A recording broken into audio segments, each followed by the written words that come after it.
some of the lessons that she learned and that she have gained over the last 2 years. Firstly, social enterprises are female. A monitoring exercise revealed that three-quarters of all entrepreneurial teams are made up of women, or at least involve a gender mix. Secondly, social enterprises are local because they address the needs of their own neighborhood communities. Thirdly, they are sustainable, not just because they rely more heavily than others on the use of clean technologies and resource-conserving operations, but also because they all contribute to achieving at least one and often several of the Sustainable Development Goals. Fourth point that I would like to underline, they are digital pioneers. A higher than average number of social startups use digital technology. Fifth and last point, they are effective. Social startups take an interest in their own societal impact. Almost all social enterprises measure their own impact. Another point that makes them pioneers in comparison with other startups. Let me just shortly highlight and mention some points regarding the federal government perspective. A lot of progress has been made since 2021. This September, the federal government adopted the National Strategy for Social Innovation and Social Enterprises. And this is really a significant step that reveals the relevance which policymakers attach to this topic. The hype about this is very impressive. Awareness of this topic is now well above the level of 2 years ago. The research community in particular is paying more attention to it. But there is potential for more. Conferences like yours contribute to boost this hype. And we got to give the movement credibility by concrete actions. We should see ourselves as a big community pursuing a common goal, namely social entrepreneurship. Working together, we can help find answers to major questions and solve pressing problems. This is more or less self-explanatory. So the know-how of each and every one of you will contribute to making social innovations a reality instead of remaining a rather utopian vision. Let me just address the point of relevance for Africa. We have been very much delighted to see so many names of researchers from all regions of Africa on the list of participants. Social innovations are a highly relevant field for action regarding the African and Arab research community, regarding at least for 3 reasons. First, the Global South is leading the way in terms of leapfrogging. Let me come back to the example I mentioned in the beginning. Digitally supported modern urban planning can take account of the needs of various users of roads and routes. Leapfrogging can be an advantage in this context. As you may know, over many decades, planning in German and European cities has been based on the requirements of car traffic. Yet we now see that this is not a model for the future. We are still struggling with this issue, taking into account the mistakes that we made in the past. So African cities can skip this phase of urban development, which is now considered a mistake, and pursue a more human-friendly approach in urban planning. This is a huge advantage. Secondly, and second point, social enterprises help save money. And this is always a good argument in the political debate. So social entrepreneurship can help to ease government's burden. This is true on either side, but it is all the more true in African countries which have limited resources. Third point, unlike technological innovations, social innovations do not require complex and unaffordable experimental structures, labs, or even research centers. This is why they are an appropriate focus, especially in countries of the Global South, countries with fewer resources. It's a low threshold area for research. We therefore see social innovations as a tool to bridge gaps in international research cooperation. Social innovations enable researchers from the global south to join in because their development is often resource conserving. Social innovations can provide for a level playing field. Let me take you on a looking ahead step. Much needs, as we all know, needs to be done to facilitate the work of social enterprises. For example, better funding and less complex procedures for startups. During this conference, you will certainly identify, at least I hope so, still many more points that may increase the societal impact of social enterprises. So we are very much looking forward to hearing about the results of your work. So thank you for listening, and please receive again the warmest greetings from Zara Brun. She wishes you all a successful conference. So do I. Thank you so much.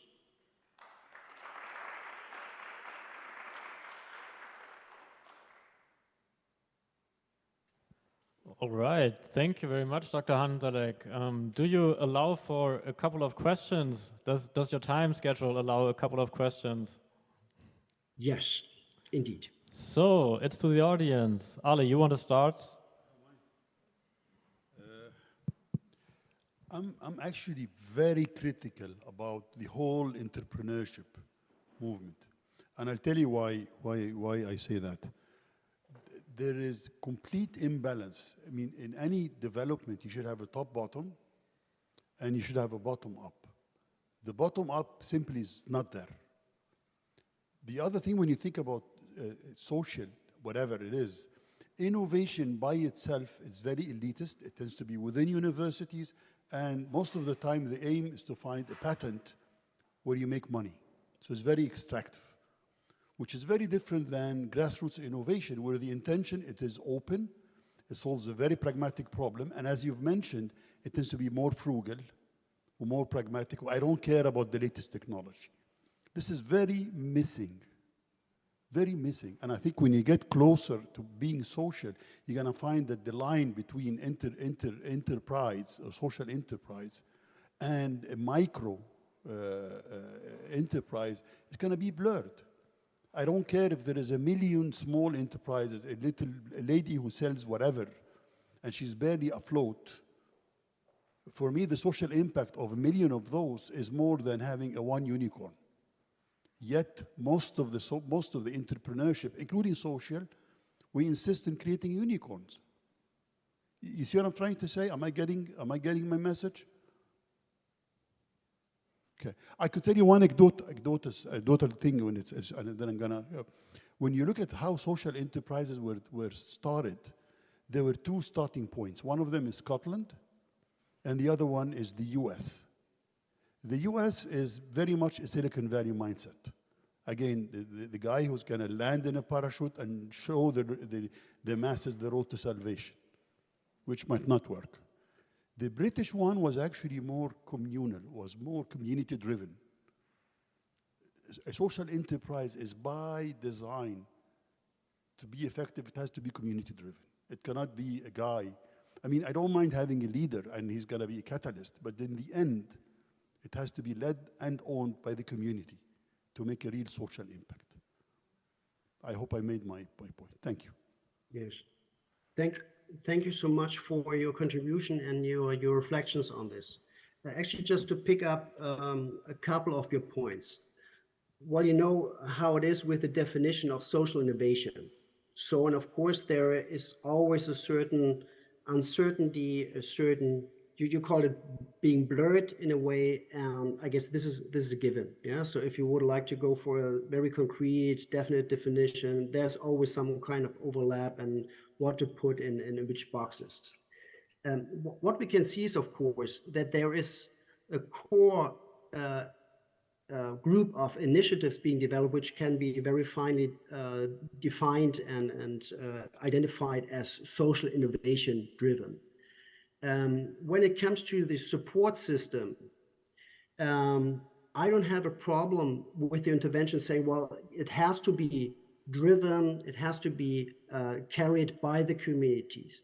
As you know, there's always the question on who's creating the framework conditions, who's creating the demand.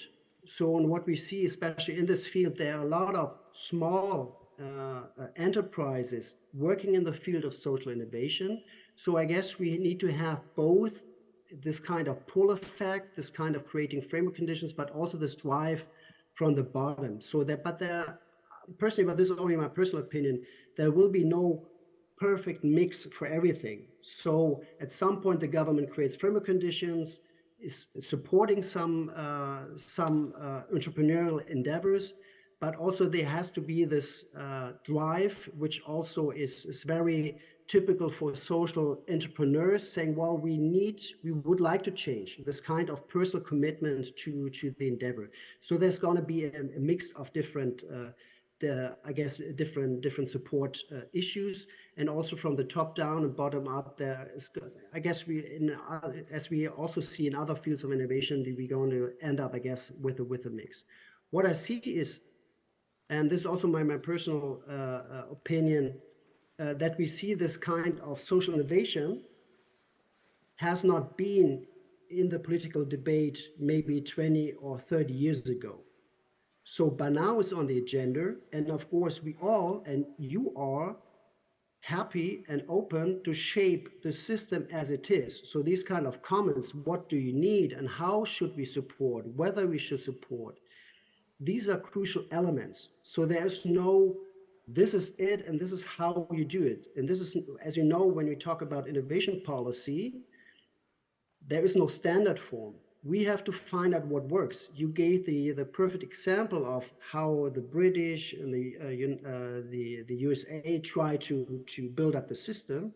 But of course, it could also be that in some regions, in some communities, we have to find a different approach. It's not something, well, this is how you do it, and then you have a success per se. So this is, I see, a living process. So that's why these conferences are so important.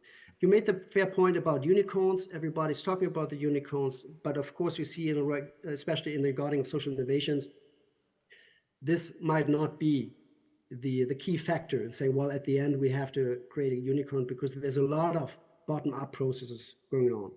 And now I noticed a different thing, but I'm really struggling with my own handwriting. So I've got a fifth point, but my apologies. Most probably I forgot, or I cannot read my own writing to take up your last point. Thank you so much.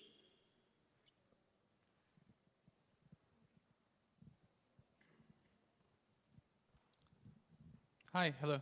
I also second the doctor's remark on startups and entrepreneurship, because at the end of the day, there is a big financing gap between the global north and the global south. So for social entrepreneurs, they don't have access to the same amount of grants available to their counterparts in the EU, for example. And for that, for order for them to grow and raise money, they would have to approach the same venture capitalists who may give speeches in conferences about development, SDGs, and climate change and everything. But at the end of the day, in appraisal sessions, in startup competitions, they ask them about revenues, about cash flows. So the social entrepreneurs eventually start out as community-minded, as developmental, but they progressively turn and morph into another company for profit, even if they keep the mantle of being social entrepreneurs. So I would like to see your feedback regarding the financing gap and how they affect social entrepreneurs in the global south. Thank you. Well, with limited resources, you can only come so far. And I'm pretty sure that all the people who are working on this issue are very well aware that at some point it's about funding. We have the same problem in Europe, we have the same problem in Germany, how to grow, how to tap into financial resources. Taking up your point regarding European financial support, as you know, the new EU innovation agenda has been shortly decided upon. So this is, from my perspective, giving a huge push to innovation policy as well. But of course, you certainly have identified very correctly that there is a certain gap. But this is given, and this is something where I had the impression the global north, if there is a sort of global north, is very well aware that there is a problem, but the global south has also been aware about this problem. There is no fixed solution for this, but I had the impression that there are some efforts being made also to support financially these kind of enterprises, which are rather small in the beginning, but to help them grow.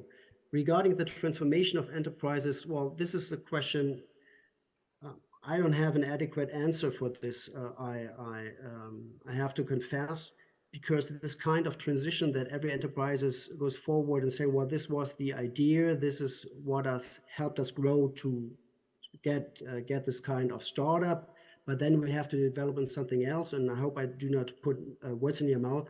This is a sort of which is a given for any enterprises becoming bigger and bigger, that at some point and at every stage, the responsible people have to decide in which way they would like to take the enterprise. And this is also a question for the people who are supporting the enterprise in growing or developing, where they are ready to put their resources in. But this is, I don't have the impression that this is a specific problem for the social innovation work. I hope this covers significantly enough your input. Thank you so much. Yes, many, many thanks, Dr. Hansalek, especially for taking over from Sarah Brun so shortly. We really appreciate that you're here with us. And since we have no more question at this point, so thank you very much, Dr. Hansalek. Thank you so much, and have a great conference. Thanks. It's been a pleasure. Bye-bye. So now we come to our German-African Dialogue panel, and may I ask the panelists to come up to me?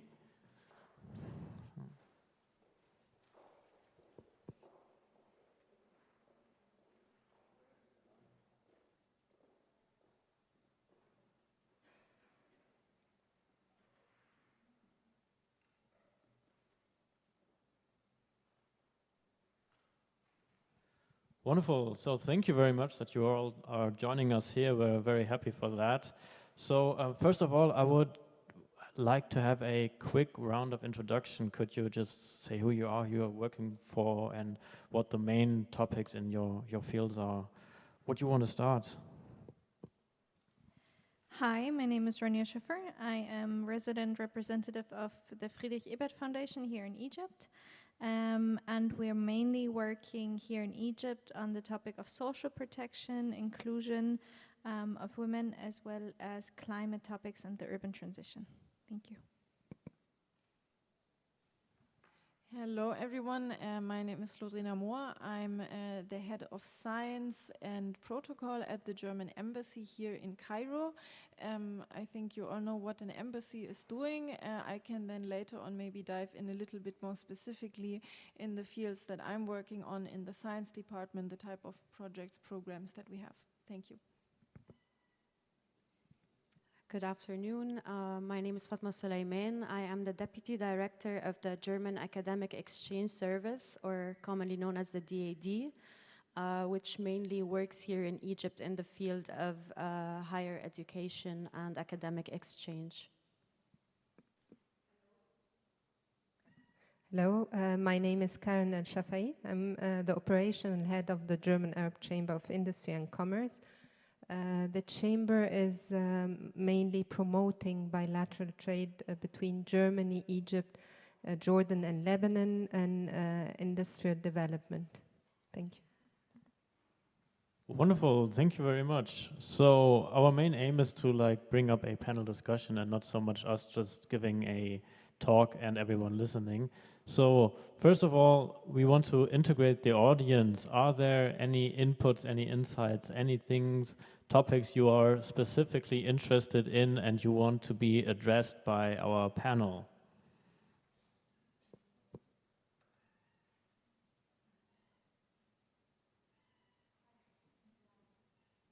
Climate. So climate is a special issue. Wonderful. That's a good one. Anyone else? I saw something like a hand over there. Please jump in.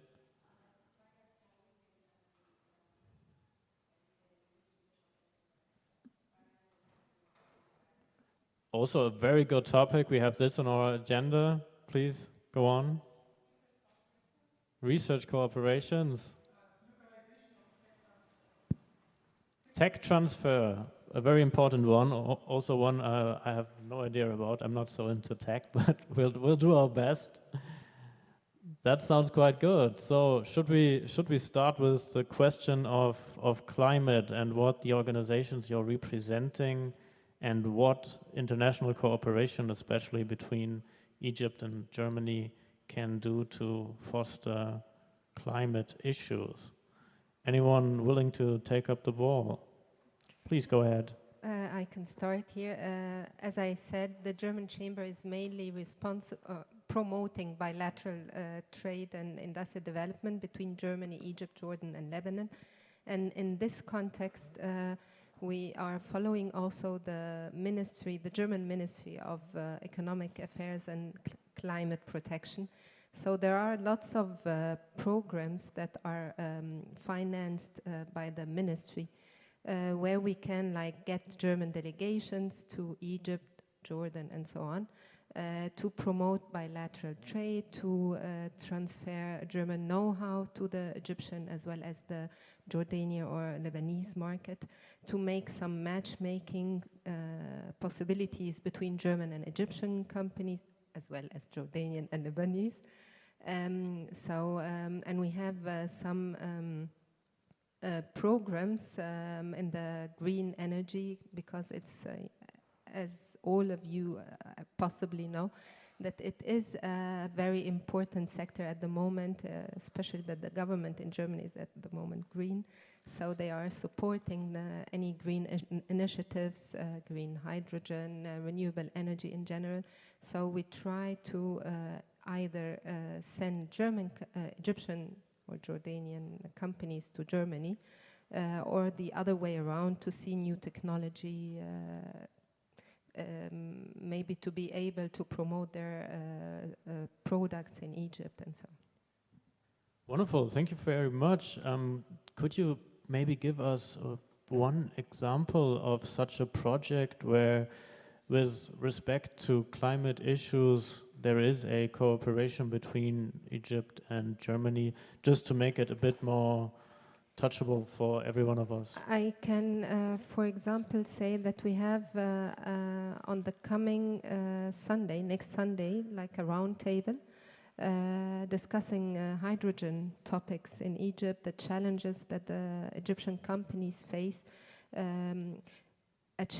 We as a chamber, we act like a platform for networking. So we bring Egyptian companies as well as German companies in Egypt with government and embassies and so on, to discuss the challenges at the moment in the Egyptian market, so that the government can somehow elevate these challenges for companies to be able to do more in the green sector. Wonderful, thank you very much. Well, if you wanted to jump in, please do so. Yeah, I can of course compliment on this. On climate, of course, there is a lot going on. I think you all know COP27 taking place in Egypt last year, also framed as the African COP. Then in just a few weeks, actually, we have the next COP coming up in the region, the COP28 in Dubai. So, of course, this is definitely one aspect, intergovernmental negotiations that are taking place. But I think it's important to say that, of course, this is not the only one, and that working on climate, of course, does not take place only once a year at the COPs, but also beyond that. From the German perspective, we of course have our bilateral projects with Egypt, where we're very much engaged. A big sector that Germany, through, for instance, the German Development Corporation, working on is the renewable energy sector. I think linking also a bit to what you said. Last year at the COP, we signed an agreement where we together with the US and France, I think, are supporting Egypt on its transition to renewable energy. It was really, I think, what's important that this was a joint project, the Egyptians saying, like, you know, where are the fields where we can have more ambition in the transition towards green energy, but of course it doesn't get financed by itself. So Germany and the other countries are supporting with loans, with grants, and with debt swaps to making this happening. I think this is one of the core projects. But what I think is always important to say, and a former German chancellor actually once said that you know, foreign policy is too important to leave it to governments. I think we can say exactly the same for climate change policy. Is of course also working with civil society, working with local actors. I think Ronja can say even more on that. So this is also definitely something that we want to make sure that civil society also has a seat at the table, making sure that these meetings are happening also on the sidelines of international negotiations. Yeah, so these are a few aspects I would highlight. I'm going to take up from there. As political foundations are quite different and we work quite differently, maybe on that, Lorena has already said quite a few things about it, but we don't work on big cooperation projects or on funding, but we really work rather smaller roundtables, discussions, policy advising in Egypt, as well as in Jordan, Lebanon, Egypt, and Morocco, especially when it comes to climate and energy topics here in the region. And there we really want to focus on how to bring different actors together on a national scale, so thinking about civil society together, for example, with the Ministry of Environment, but also with different academic institutions as well as state-related institutions. So, for example, we're going to have in a few weeks a workshop on low emission zones. What does it mean to have a low emission zone? What do we need to pay attention to when we want to establish a low emission zone, which is quite important, especially with the new urban development happening here in Egypt. But also really thinking about, on a regional as well as global scale, how to bring people together. Because some issues related to the climate we are facing here in Egypt are similar, or the fights or the activism is similar in other countries. What can we learn from other countries and activists? So also what we do through conferences, but also, for example, through quite a big COP delegation, is inviting different people to meet there, to exchange, and to keep that network up. When we really think here, it has related to COP, but also really thinking about next year, for example, World Urban Forum is going to happen also in Egypt. I think this is also quite a big chance to bring people together to think about climate from a social justice perspective. And that is where we, as Friedrich Ebert Foundation, really get in. We want to look at climate change, adaptation, mitigation, negotiations from a social justice perspective. And I think that's quite important. Maybe speaking for the DAD, I mean, as a funding organization, or as also an intermediate here, like between Germany and Egypt, what we do is not very different from the other organizations. We work as a mediator to bring together the scientists that are working in these topics and on these fields from Germany and the region.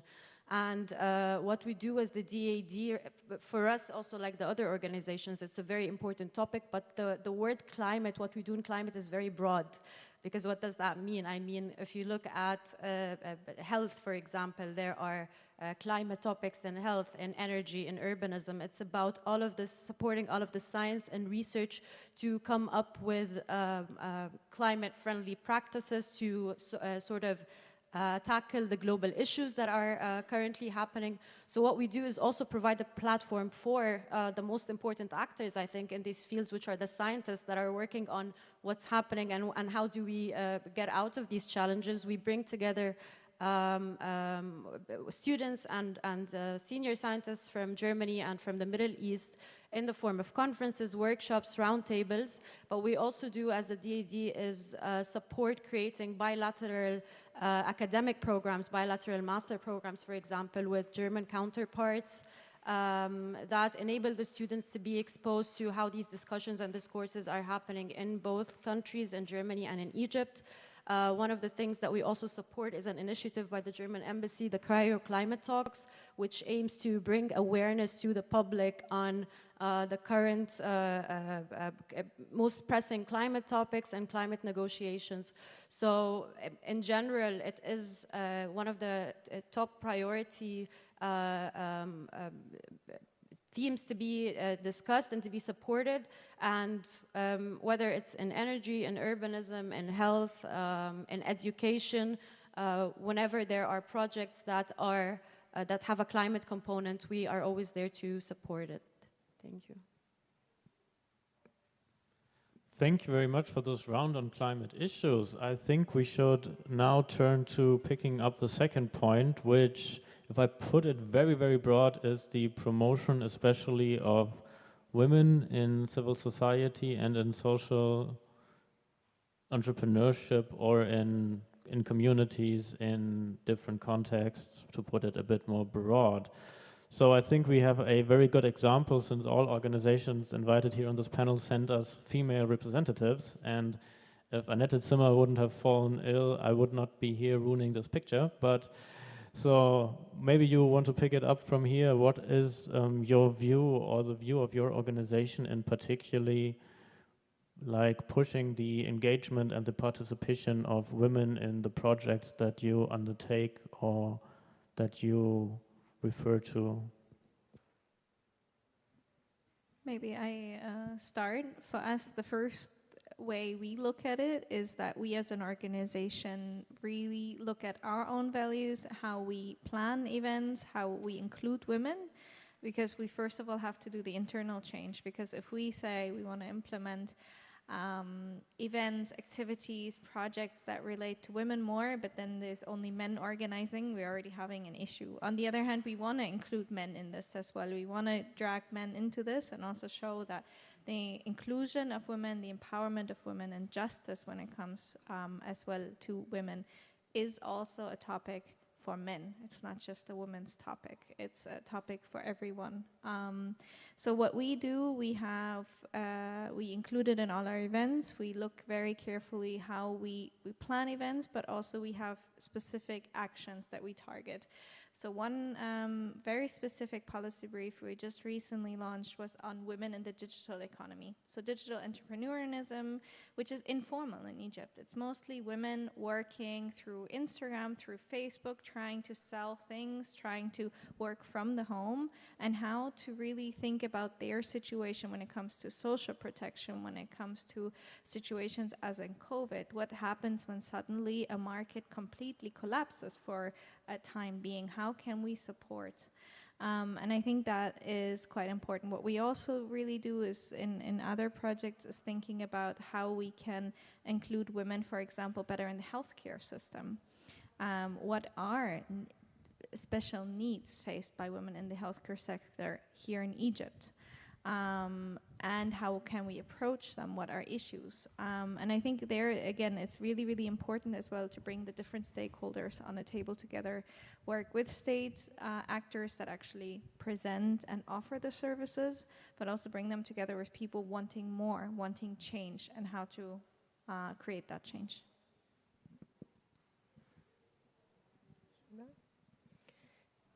So as a start in the chamber, we're living it. So we have like 90% of the staff are women. So it's more equality for men in our chamber.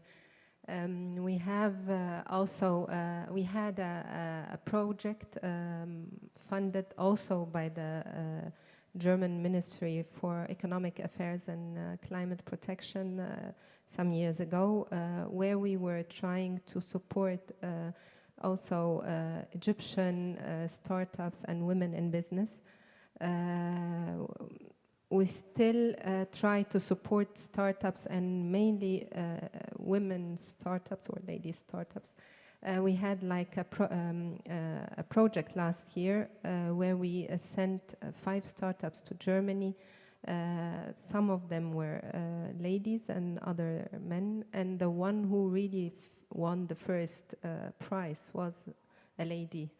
So, and it was a technical startup, so it was something new that a startup which was led by a lady was in the technical sector. So we have also in our chamber a workshop which is called She Powers.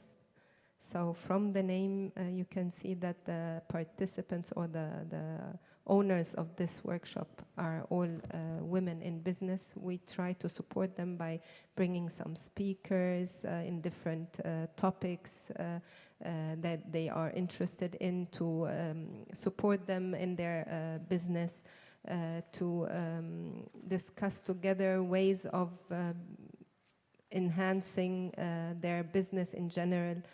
That's it for myself. Thanks.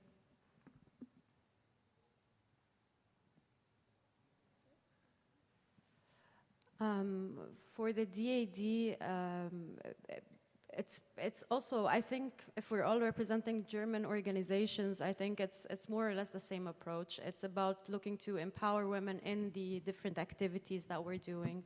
And so we often lead discussions, for example, that look into women in academia and look at statistics of participation of females in the different academic sectors. And it's a mutual dialogue, because there are learning lessons to be learned, for example, both in Germany and here. We know for a fact that, for example, in Germany, there are way less female participation in disciplines that have to do with engineering in comparison to Egypt, and the other way around. So we bring together these different actors and stakeholders and talk about what are the context-related challenges, for one.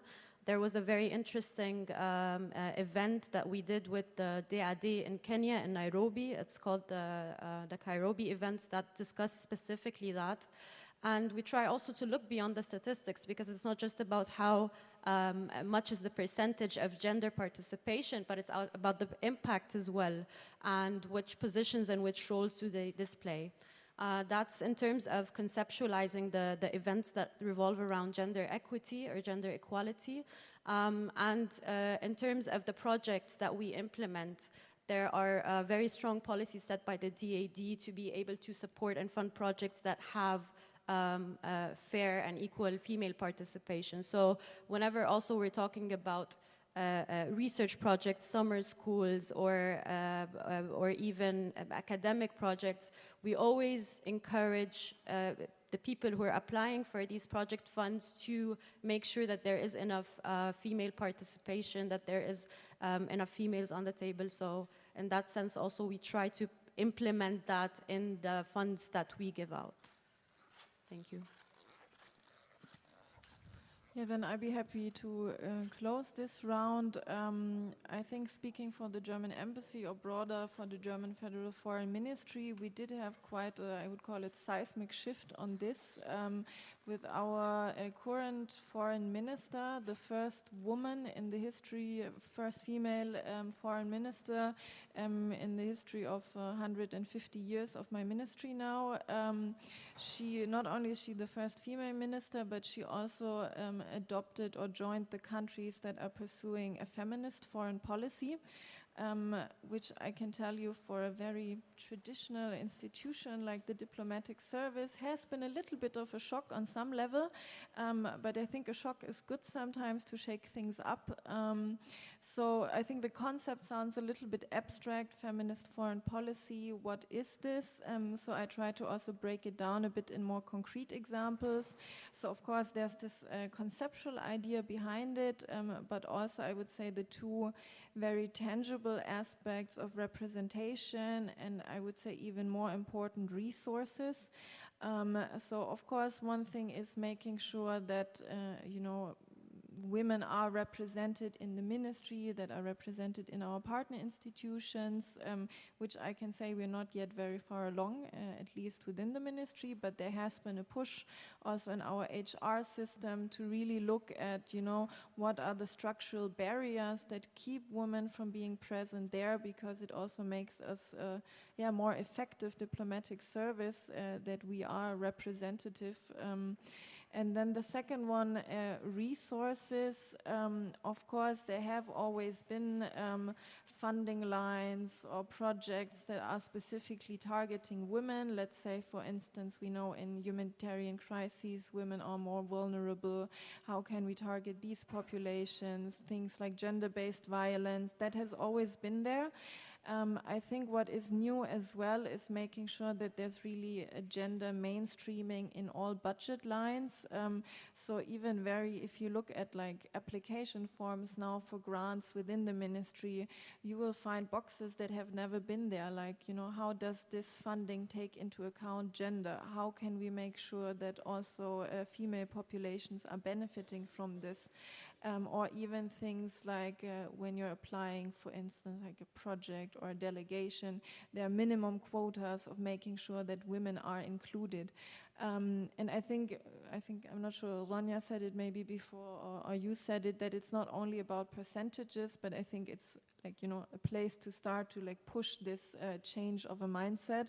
And I can really see that it's like working in the mindsets. A lot of colleagues, when they saw these new forms, they were like, what is this? Why do I have to fill in these new boxes? That's so much more work, but I think it really will have an impact. So yeah, these are few aspects from my side. Thank you very much for all these very interesting insights to the topic of including women and fostering participation of women. I think our next question came about research, so scientific research and how cooperation in scientific research is funded or organized, or what projects you incur in this branch, since our own project that brought us all here is a cooperative project between African and German universities and is also funded by the German Federal Ministry of Education and Research. It might be one model of cooperation, but we'd like to hear about some more steps that you take in advancing research on a international cooperative base between Egypt or the Middle East region and Germany. I please want to go before Fatma because she has so much to say that she will leave me nothing to say afterwards. So maybe a bit for the division of labor here.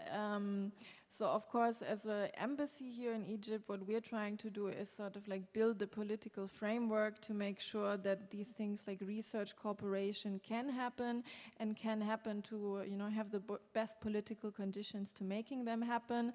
So I work, for instance, with the Ministry of Higher Education here in Egypt. We provide sort of from like capital, certain funding lines, grants. And here again, it's not only just our ministry saying like, here is some money, but we, for instance, have joined scholarship programs where Fatma, I'm sure, will say more, where like half of it is financed by Germany, half of it is financed by Egypt. The selection is being made jointly. So really my role is a little bit on, you know, making the political things happening, removing obstacles wherever we can. But then where Fatma will come in is that, I mean, the best part is that in the end, you know, it works best when you don't have a lot of work to do as an embassy, but when you really have these personal connections on the ground, when you have organizations like the DAD, when you have direct partnerships already between universities that are, you know, implementing project and you don't need us. And I think this is something that in Egypt is working well, I think, because there's a very long tradition of exchange in the field of culture and science.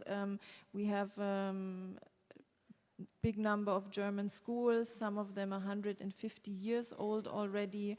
We have which really surprised me, enormous number of Egyptians speaking German or learning German. So I think this is really the seed where these things can grow from.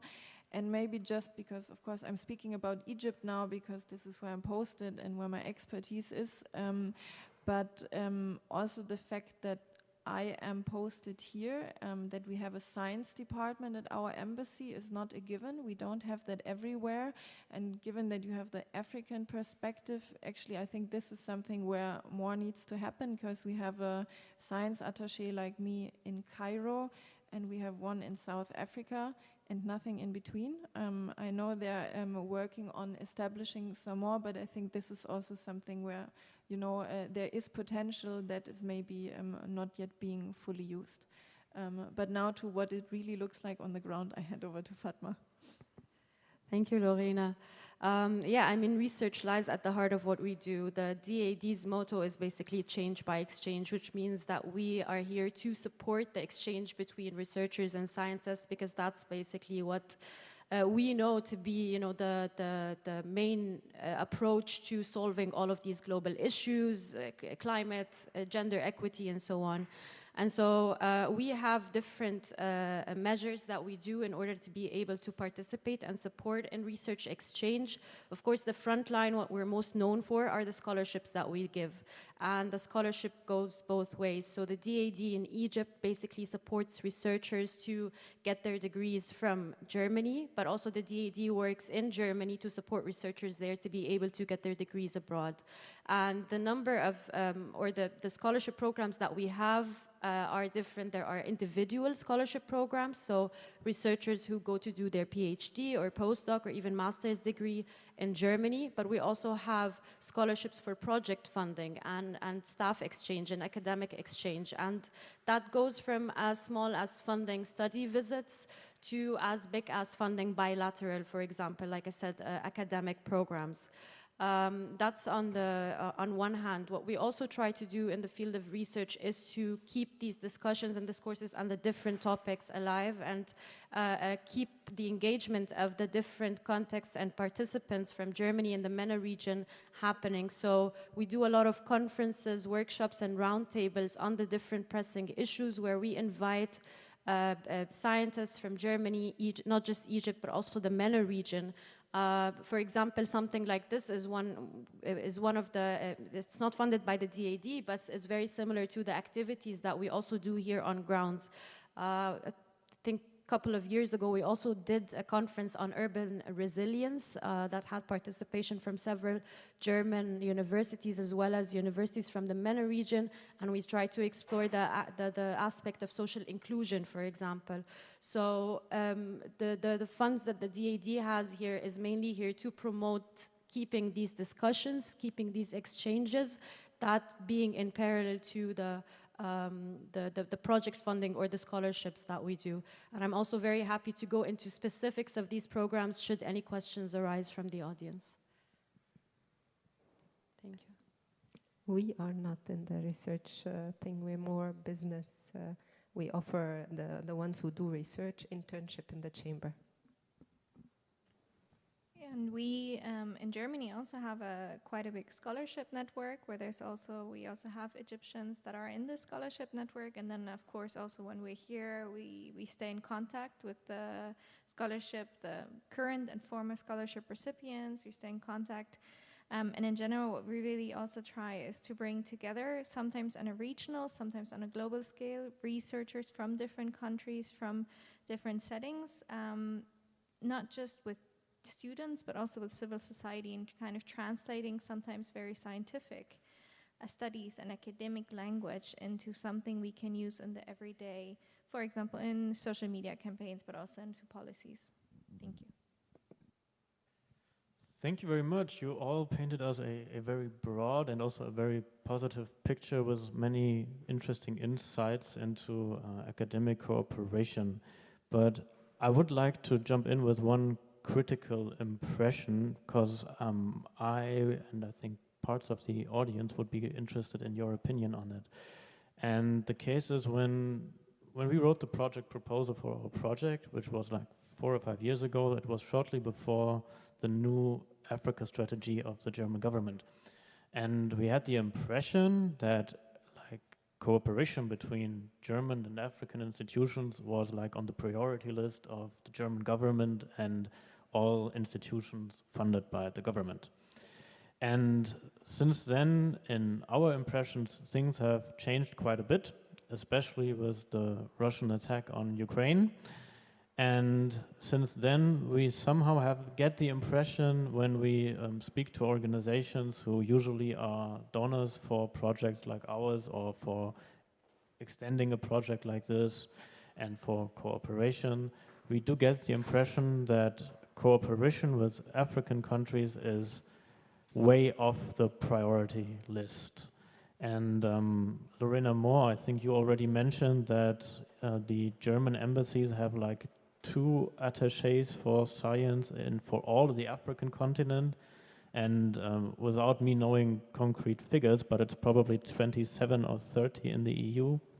I'm not quite sure how the differences are there, but it seems to be that our impression that like there isn't really a focus on cooperation with Africa might be true. I would be very interested how you see this phenomenon and what your opinion on this is. Yeah, sure. And maybe just to clarify that point about the science attaché, that doesn't mean we don't do anything. It just means there's not a dedicated person there. But obviously it does make a difference if you have one person dedicated to science or if you have a colleague that's doing climate, science, education, culture, and, you know, trying to fit it all together. I mean, I'm, as you know, more focused on the Egyptian perspective, but I think I would agree with you that there's definitely room for improvement, and I think there's definitely this view of, I think the German government also knows that, you know, Africa or the African countries, all the different ones are important partners. But I do think we sometimes have to catch up in really translating this into a reality.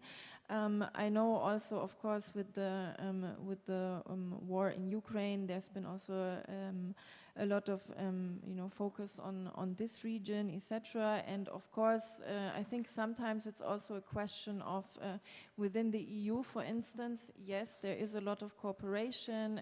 We are already in one political union. That, of course, makes it very easy. But I think we should not only be focusing on where the cooperation is easy or already, like, you know, speak to the partners that we know very well. I understand there are a lot of, like, even in Egypt, when there is still a lot of cooperation, sometimes there are just practical things that make it difficult. Like, how do I find a, you know, partner to work with? How do I establish this contact, etc.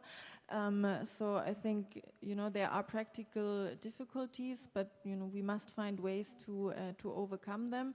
And I think sometimes from the German perspective, looking into our neighborhood, if I look at the Italian colleagues, if I look at the French colleagues, I think they are sometimes doing a bit better in this, in making these contacts, maybe because there are also more long-standing partnerships between universities. So yeah, I would say there is willingness, but sometimes we need to push a little bit further to make that happen. We, as a German Chamber Network, we have like 10 German chambers in Africa, which are responsible for about 25 countries. The target is normally to promote trade between the local country and Germany. And we would, of course, there are lots of hurdles, but like administrative hurdles, non-tariff trade barriers. Of course, they need to enhance or strengthen innovation and to education for private sector to find like calibers to employ.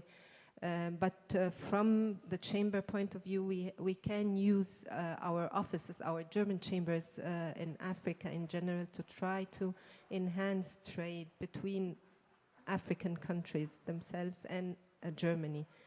That's it from my side. Maybe in the field of higher education and exchange, I understand what you're saying in terms of concern, but what we see, for example, from the DAD is that there isn't any reduction, for example, in the number of programs that are being offered for the African countries or the MENA region in general. But what we do see is that some of the practical difficulties that Lorena mentioned are making it hard to be able to access and utilize these funds and also make it sustainable. So whatever starts from these cooperation stays beyond the funding. However, we see an active advocacy, whether from the DAD also or from our personal donors, which is the German ministries, to keep these discourses, to keep these networks. And what we've noticed is that there is also a shift in our approach for cooperation. I think for the longest time, maybe it was one way. It was more a donor and a recipient, and the agendas and the programs were rather set by the donor side. And the approach to this is starting to change, and this is why also it requires more active participation from the recipient side, or in that case, we don't call it recipient anymore because, like Lorena said, sometimes there's equal participation, but there needs to be, you know, a stronger voice and a clearer definition of priorities for what are the important areas of research, what are the important areas of funding for the local context here. So this is what we try to do whenever we are on grounds, whenever the DAD exists on grounds. It tries to provide a platform for our partners here to voice out what is important for them. Because you can have, you know, a lot of funding programs that have priorities that are a bit irrelevant or not necessarily defined in a similar way for the local country. So what we try to do also specifically in terms of funds for academia is to say that this is very much a bottom-up approach. If there are stronger networks between scientists from Germany and the region here, and there are clearer discourses, clearer discussions on what exactly are the areas of cooperation, there are always then a way to lobby this up to the donors and be able to create funding programs that adapt to that. So we're in what we also do at the DAD in Egypt is to make sure to create as much as possible from these conferences, from these networking opportunities, and take the output of that and give it back to the donors to be able to create adequate funding lines and adequate funding programs that are relevant and then can be easily uptaken also here. I mean, for us as political foundations, funding in general isn't looking very well in the future.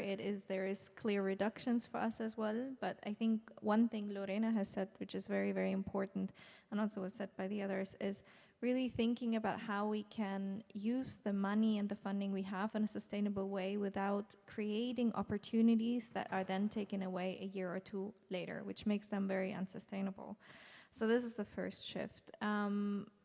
The Africa strategy actually for me is quite interesting. I've worked mostly in the Middle East, but I've also been in Latin America just before coming to Egypt, and it's quite interesting because when you talk to anyone in Latin America, everybody will tell you the European Union is only focusing on Africa and not on us, which of course also is not a truth. But these are the impressions that are there. I do believe there's also the issue that we are facing, which are economic issues right now, as well as quite big misunderstandings within the European Union, how to continue the way of cooperation with different areas in the world, as well as with different continents and in which areas. So I think these are all very complicating factors in our daily work. And I would definitely agree with all of the three before that we really need to consider how we spend the money, what are we creating, and how can we maybe even improve how we work with possibly lesser funding, but still having similar or even better results in the future. Wonderful. Thank you very much for your opinions on that point. Oh, there's a question. Should we take it up right now? Yeah, okay. Can we have a mic over there? Do we have any more mics? Otherwise, I will just. Oh, there's a mic coming. Give it a second. Okay, so I just wanted to ask, because based on my personal experience and also for those around me, like my network, I cannot generalize, but I just want to ask.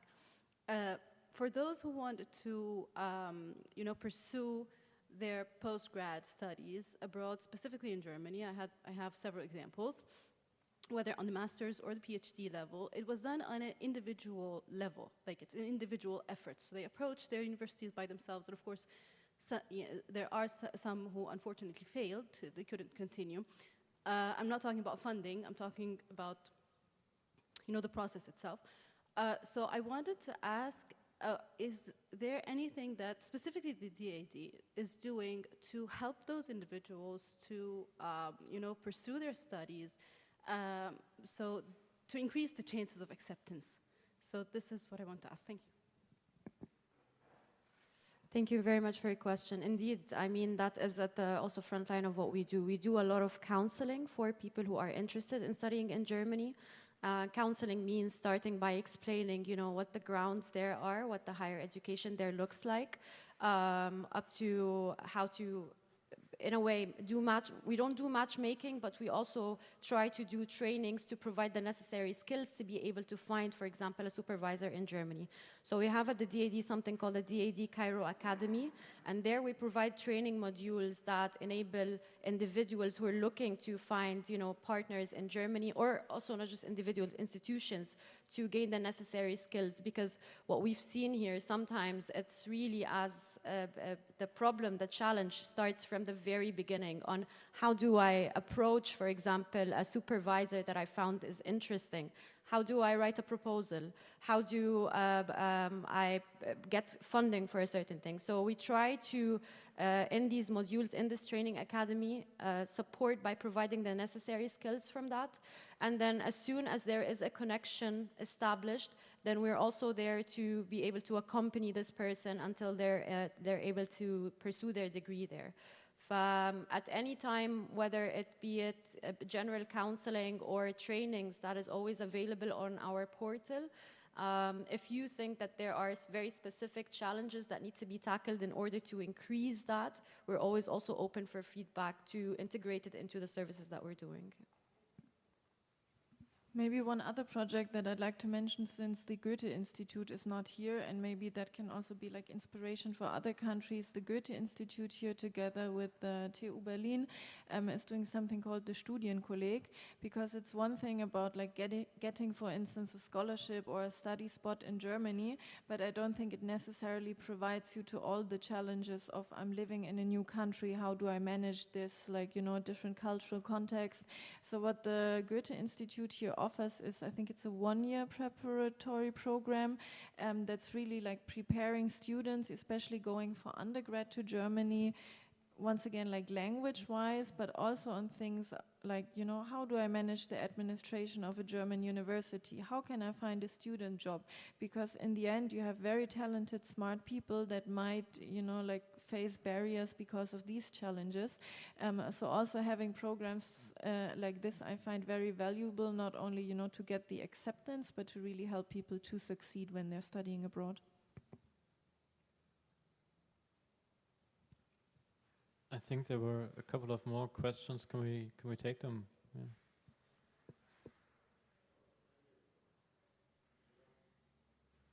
Thank you. 2 days ago, was it 2 or 3 days ago, we had a gentleman from UN, something. And he talked about, he gave us some very gloomy statistics about funding condition for African higher education, especially on issues of resilience and things like that. I think he said of all the total revenue or funding that goes into research on issues of resilience, African higher education institutions receive about 4%. What role do you think you can be able to play to turn around that particular story?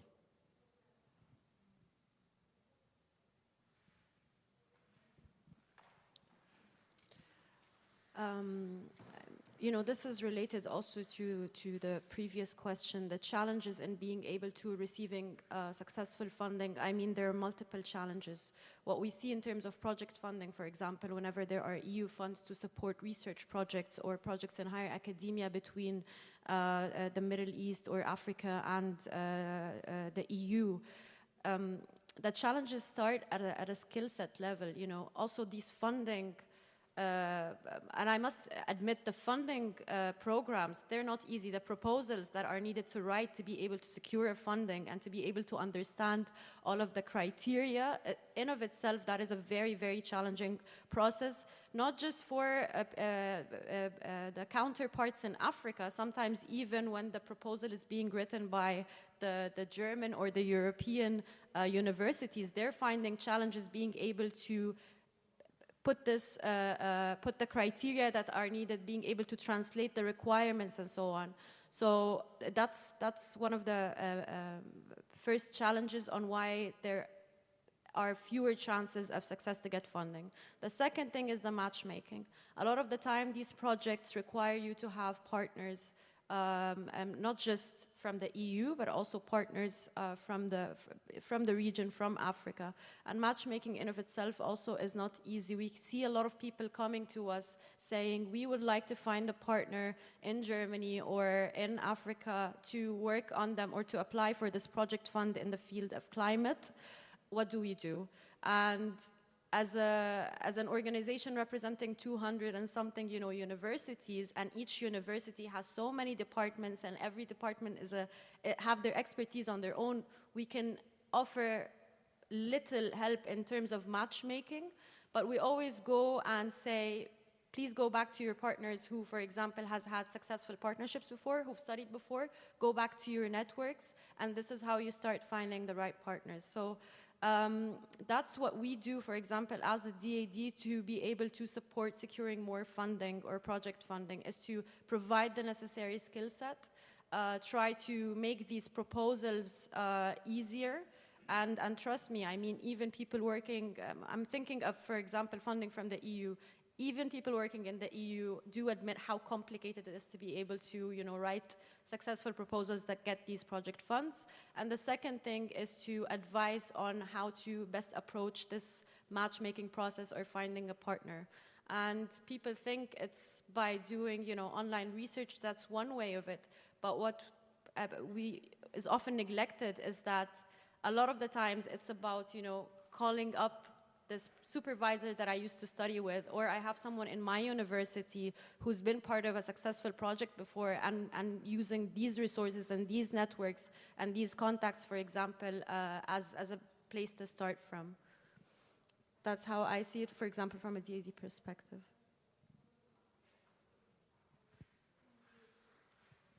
Just a quick addition to that. We as FES, for example, and I know there's also the other political foundations doing that, have in certain countries given courses or have aided partners who were willing to do a EU application to go through with them. What are the necessary requirements? What is the process? And explaining the steps, as well as forwarding when we hear of funding opportunities, when we hear of different, or we sometimes have the knowledge of, especially in the climate field, the German Ministry of Environment has also their own kind of initiative for climate funding. Sometimes they're also really thinking about maybe forwarding calls, but also really thinking about when we want to apply, who to include in the process for the skills. Because I think what you said is really relevant. It's really, really complicated when we talk about European Union funding. And it requires a lot of preparation, it requires a lot of knowledge, and it requires a very specific match of language that you need to use. And then as well as political foundations bringing, just as the DAD, sometimes being able to maybe do a little bit of matchmaking. Not much, because as well on a global level that might be very difficult, but sometimes knowing, okay, there is a call, we know someone that might be able to work with someone else in a different FES office worldwide. Thank you very much. I think there was another question here from Galia. Let's take this one. Thank you very much for your most excellent panel. My name is Galia Chimiak. I'm from the Polish Academy of Sciences, but here I represent, I'm as an editor of an international academic journal, just some feedback. I was listening to your, especially in the first part of the panel, and then reflecting back on the most excellent keynote speech this morning by Dr. Leila Iskander, we also had this study visit on 2 days ago to two of the communities dealing with waste management. And I've been wondering, and something that also struck me during the keynote speech, and I'm coming now to my question to you. I've been wondering how such unique community as waste managers here in the city of Cairo say, which on the one hand are underprivileged, marginalized, the poor among the poorest, and yet they have found themselves a way to make themselves indispensable in Egyptian economy and for city management. So on the one hand, they're social entrepreneurs that are quickly becoming businesses, so they would fit in our definition of civil society. But anyway, in your understanding of of stakeholders, they, in theory, could be partners for you. And yet on a national level, as far as I understand, it is they are like represented by, this is the Slums Donor International, which means they're not represented by themselves. And, well, it's climate issues that you discuss that are relevant to what they do. Women, of course, but also science, as we understand, they're self-made researchers discovering new innovative ways to manage garbage collection. And so my question to you finally is, do you have ways to involve them?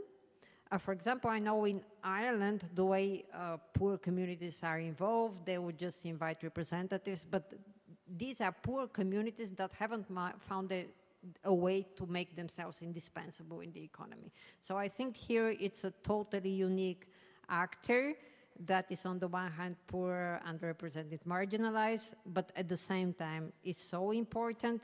And how do you practically involve these communities into consultation, multi-stakeholder conversations? Does it at all happen, and how it happens? I'm really curious. Thank you. I would like to go on to this question and really thinking as well about different examples, not just Egypt, because Egypt is a very special case, but it is not the only one where this has happened. We can look at Lebanon. There's also paper collection and recycling especially, but also they really like to highlight the case of Argentina, where nowadays the informal workers, especially working as called cartoneros, so they started as well collecting, especially in COVID times, collecting recyclable materials and building their own recycling stations. And they now are unionized, the biggest union in all of Argentina, almost, I believe, 5 times as big as any other union. And they're a political force. Now, when we think about how did they become as well from rather excluded society, people that have been many times living in informal settlements or the street, have not really been involved with higher education, sometimes not been involved with politics much. How did they make that? And that is by really the whole society, first of all, being involved in it, but also stakeholders that work with them, thinking about different ways of engaging them. So it's about training as well. It's about really going there and looking at the recycling station. I mean, I've been at recycling stations, and when we expect that they have European or German standards, of course they don't have them. But to go there, talk to them, and listen, what are the needs? What are the things that you require to improve the safety standards, to improve the environmental standards, and then take it with you, invite them later on for a stakeholder meeting, and bring them together with, for example, scientific society, but also policymakers. I think this is really, we need to sometimes look at how we work with such communities in a different way, especially in the beginning, to enable this discussion. And I think as well here in Egypt, with having now this quite big part of waste management, and it is indispensable when we think about who collects it, who takes it. We had this wonderful lecture this morning. It is something as well where we really need to approach these communities in a different way, at least for me as a political foundation, than we would approach other communities. And we also need to adjust from our ways to approach them in the future. I think one aspect also is a structural one for like working with communities or making projects with them or whatever it may be. I mean, it's fantastic that we, for instance, have these very big research grants of the European Union where like the minimum funding for a project is like 1 million euro, but that doesn't really help you when you're working with, you know, like small particular group that cannot absorb this type of funding. So also keeping this in mind, for instance, example at our embassy, we have like small scale funding that we can use for partners like this that go up to things like maximum 30,000, which, you know, 30,000 can in one community make a very big difference.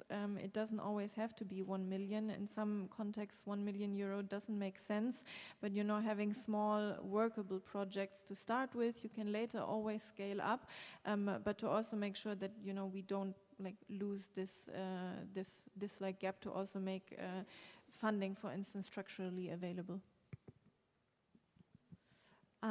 Maybe if I can reference actually Dr. Layla's keynote. So basically, while we might not have a direct line with these communities and these informal workers, this is where the role of the intermediators and, you know, the people in the middle comes.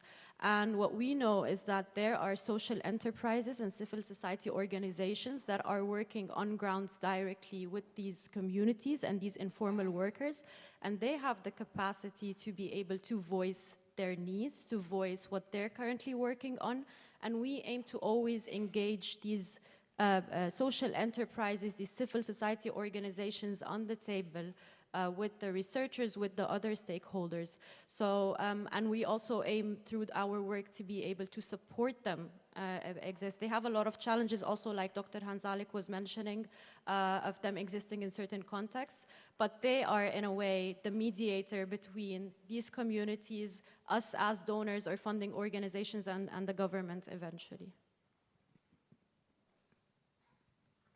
We do actually the same. I mean, the intermediaries here, we try to support, like we try to get them known to other companies or entities who can support them, since we are ourselves a non-profit organization, so funding cannot be done by us. So like we had one startup social enterprise who was collecting the oil which was used, and try to turn it in some other product which can be used, and we get them connected to other companies, we get them known by other companies to be supported somehow. Great, thank you very much. I saw your hands, please. Since we're almost about running out of time, I would like to ask for a very, very short round on the last topic that was mentioned, digitalization and technology transfer. So could we do a quick round on that one before we come to some closing questions? Thank you very much. We do the same that we do for the topic climate change in this sector, in the digitalization. We also bring German companies in a kind of delegation. We have next year, for example, delegation in smart cities and digitalization coming to Egypt, where we also try to bring German companies in the sector to transfer their technology somehow to Egyptian ones, to do matchmaking, to try to offer the services that the German companies do to Egypt.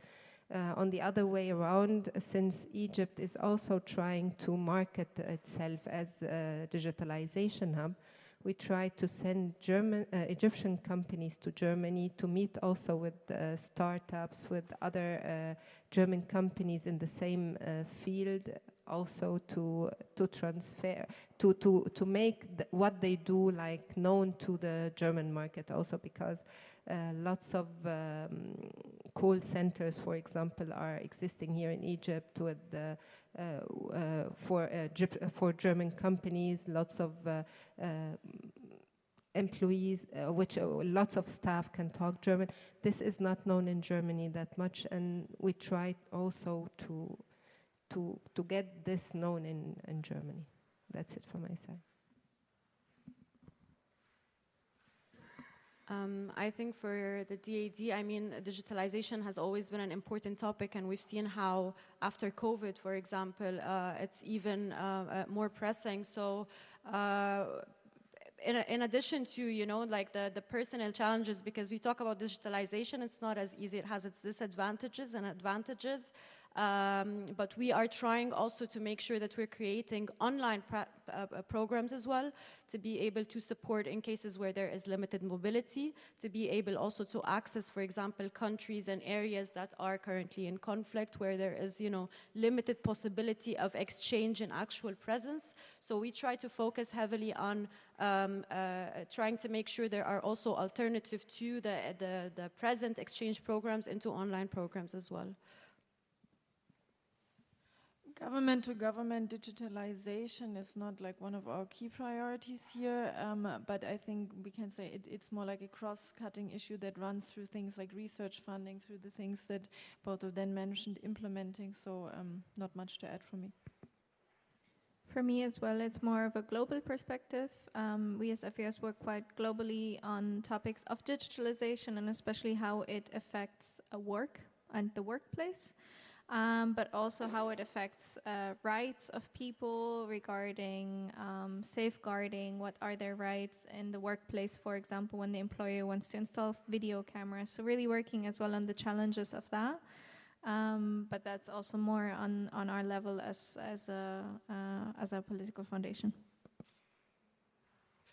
Wonderful, thank you very much. So since we're now coming to the end of our planned time frame, and at least one of our panelists has to immediately leave for her next date, so let us thank our panelists for this lively and very interesting discussion. And of course, for those of you who not have to leave immediately, we would be very happy to have you here for the afternoon, or at least for a coffee and a lunch break, to like have some more talks and some more options for interested audience to get in touch with you. So thank you very much.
stay here for my introduction and then I'll sit down.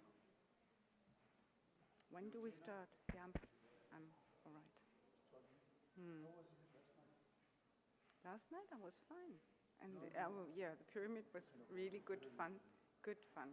Good fun. I'm glad we did that. Yeah. So, ladies and gentlemen, may I ask you to please be seated again. We do have another person coming in by Zoom, and because of that, we really need to stick to our timetable.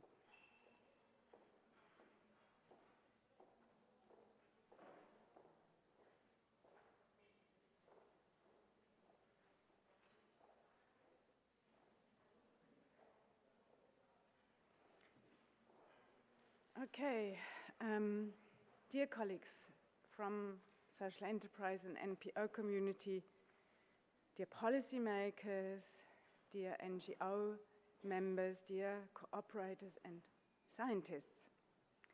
I'm Nicole Göhler von Ravensburg and I'm faculty of Frankfurt University of Applied Sciences.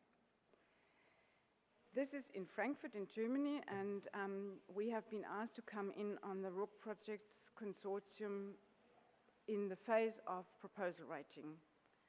We are a transdisciplinary team of political scientists, urban planners, urban planning scientists, and economists, stroke socioeconomists.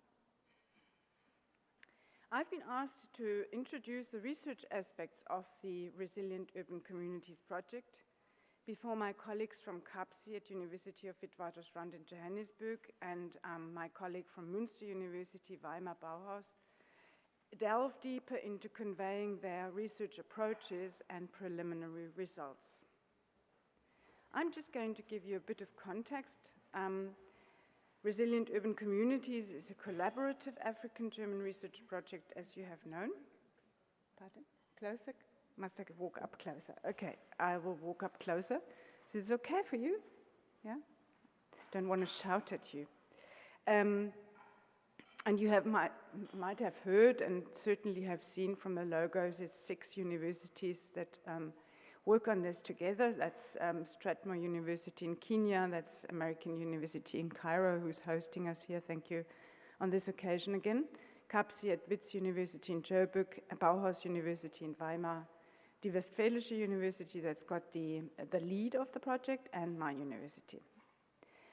In a small way, this research component of the project is to contribute to better address two select sustainable development goals, especially SDG 4 on quality education and SDG 11, which focuses on sustainable cities and communities. While some of you have already experienced the educative element of the RUC over these last 2 days, I shall now attempt to briefly introduce you to the research part. As the complexities of urban life in Africa and environmental risks increase, formal and possibly even more so informal sector enterprises, community organizations, and local leaders again and again prove to be at the forefront of finding sustainable solutions to alleviating poverty and hunger, to improve health, housing, and the supply of clean water. Many of these SE and NPO are working together towards a more reliable and cleaner energy environment, against environmental degradation and limiting the negative effects of climate change. However, their work is hardly ever mirrored by either national or even local strategies on how to improve the resilience of megacities, even though many of these strategies talk of participation by civil society. Practice shows that socially and ecologically beneficial effects of social enterprise and NPOs could have much greater effects if these were treated at least equal to state actors or for-profit actors. Yet their challenges are not often taken notice of by policymakers. There are many reasons for this. Among them, confrontational rather than convincing strategies by activists, non-profit organizations, and social enterprise networks. At the same time, some social enterprises and NPOs are fearful of or have actually been losing their community ties while partnering with governments and the private sector in an effort to grow and scale their proven positive effects. So our approach bases itself on a general stance that social enterprises and NPO can contribute to urban communities' resilience if they're allowed to try new ways and do what they do best. We believe we need to look at real-life ecosystems or framework conditions in one large urban setting in an explanatory way, exemplary, and using a structured approach. But we then want to relate this structured approach, this look at the framework conditions, to the governance patterns and strategies employed by different types of social enterprise and NPO in different sectors within the same vicinity, as they have assumed those in order to survive various crises. So the outcome of this hopefully going to be that we have good examples that can teach us a lot about the do's, and that these lessons are easier to convey to local government policymakers than the don'ts would be. Also, we believe that there's a lot of good to be learned from systematically harnessing the experiences of organizations about the ways in which they practice the very participation which resilience strategies all over the world recommend. Yet participation is not easily created ab initio, nor does it have to be, because there are no neighborhoods in megacities, however transitory the population might be, which do not develop participation patterns of some way, especially in the face of disaster, crisis, and train their people to become close to the ground. Although the exploratory nature of this research is going to be only giving lessons for Soweto to start off with, the small research project can be transferred to other megacities. What can be learned is how to repeat it relatively cost-effectively in other vicinities. There is no solution that fits all megacities. At the same time, there will be very similar, fairly general lessons which can be benefiting other cities. The result from our work will be summarized in various articles and in policy papers, meant to guide city officials, promoting agencies, as well as SE leaders.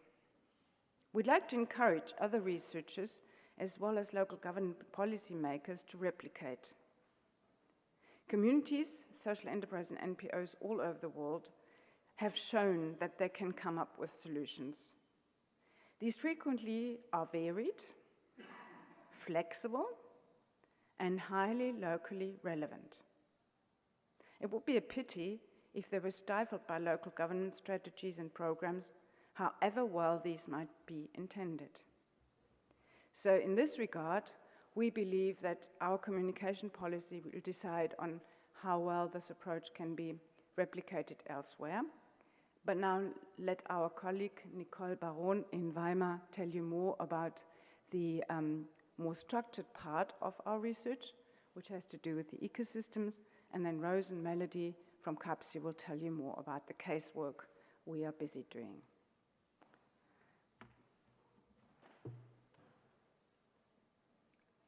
Hello, Nicole, can you hear me? Yeah, thank you. Wonderful. Good afternoon, everyone. Could you please give me the rights to share my screen?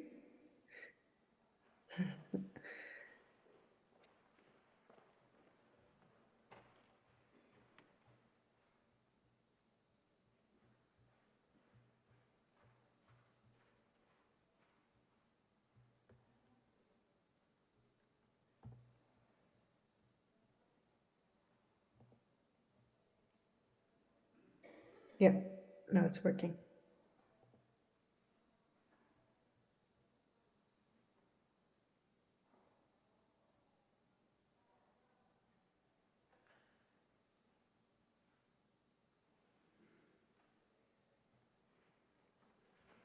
Wait.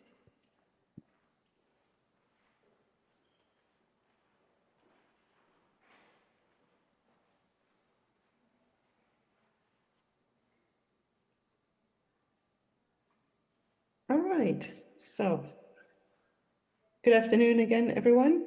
It's good to see you there again, even though you're far away. I'm Nicole Barron from Bauhaus University in Weimar, and I was part of Work Package 5, which dealt with analyzing the ecosystem of social enterprises and nonprofit organizations in Johannesburg. And well, Melody, Rose, and I, we concentrated on analyzing the ecosystem of 3 different townships in Johannesburg, and I will present the results in a few minutes. Let me just give you maybe the presumption that we started with, right? So we had this idea in our heads that there is this ecosystem that surrounds social enterprises and nonprofit organizations, and it shapes them. And then if that is successful, social enterprises and nonprofits can promote community resilience. So keep that in mind as I'm telling you about our results, and I'll come back to that slide at the very end again. So what was the wider problem that we wanted to address? I think Nicole already gave you a good overview of what we were tackling. So we know that from previous research that SEs and NPOs are builders of sustainability and community resilience, and that there is an immense potential for these organizations to promote this in marginalized communities. But the problem is we also know that 70 to 80% of these organizations fail in the first 5 years within their existence when we look at South Africa. So the result of that is that most organizations cannot reach their full potential, and that's essentially a waste of resources if 80% of the invested resources are wasted, basically. And in the end, we also know that SEs and NPOs in townships or in marginalized communities struggle more. So, you know, they fail more often. So in the end, this situation perpetuates inequality. And so that's kind of like where we started our investigation, and we narrowed into the research problem, looking at, what's the state of the art regarding ecosystems. And what we did find out is that there is already a really good knowledge base, a relatively good knowledge base about ecosystem factors in South Africa, but there has been a very limited attention to township entrepreneurs and their ecosystem. And so that's exactly the research gap that we addressed. And the relevance of that research comes into view, and you consider that there are so many South Africans living in marginalized communities, informal neighborhoods, unplanned neighborhoods, whatever you want to name them. And there's a great need to create jobs and improve services there. And we all thinking that SEs and NPOs can help with that, right? So that's where we take our relevance from. So what were the research aims that we started with? We wanted to understand the ecosystem of SEs and NPOs in township communities and identify barriers and favorable ecosystem factors. And second, our research project is called Resilient Urban Communities. So we also wanted to gain some insights into how these organizations contribute to community resilience. And because we had already figured out that there is not much previous research, we took an explorative research approach, which I don't want to bore you with too much, but we took a grounded theory approach, did interviews with semi-structured interviews, and we interviewed social enterprises, nonprofits, and also local government actors to kind of like get an impression of what their personal or professional knowledge is of this ecosystem. And we analyzed those interviews and came up with a number of core themes that they addressed again and again. And here you can see a little bit of a word cloud that represents all the ecosystem factors that were frequently named. The size kind of like represents the frequency or importance. And let me just show you, there were a couple of core themes which we then kind of like carved out because on the one hand, either they were really frequently named by our informants, or we looked at them closer because we knew, okay, they hadn't had a lot of attention in research before. So we looked at the relationship with the government, the township context, formal and informal collaborations, market access, and the political and regulatory context, and skills and training. So this is kind of like the wider theme. And then there was also trust.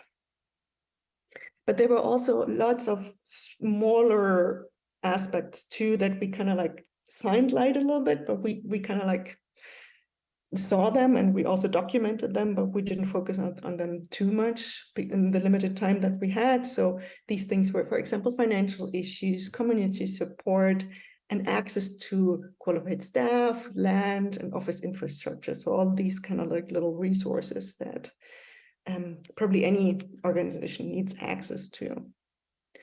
And one thing that we probably found out pretty soon is that most of the themes that we looked at were really complex. So it was really hard to just say, okay, this part of the ecosystem is great and it's supportive and it's a straightaway success factor, or on the other hand, yeah, this is an absolute challenge, or this is devastating and we need to work on that or improve that.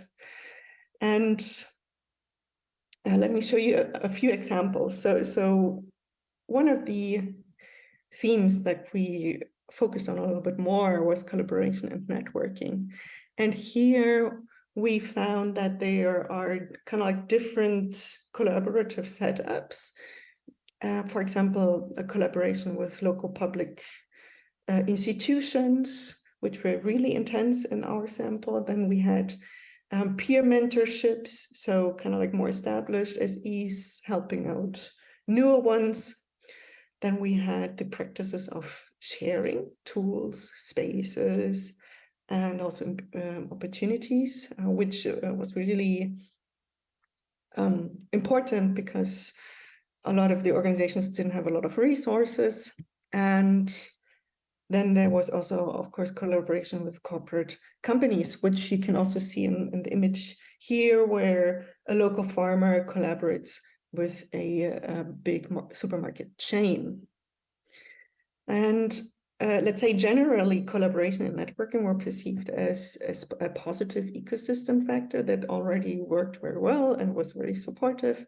But there were also challenges in like each individual collaboration format that in the next step you would actually have to like pick apart in greater detail.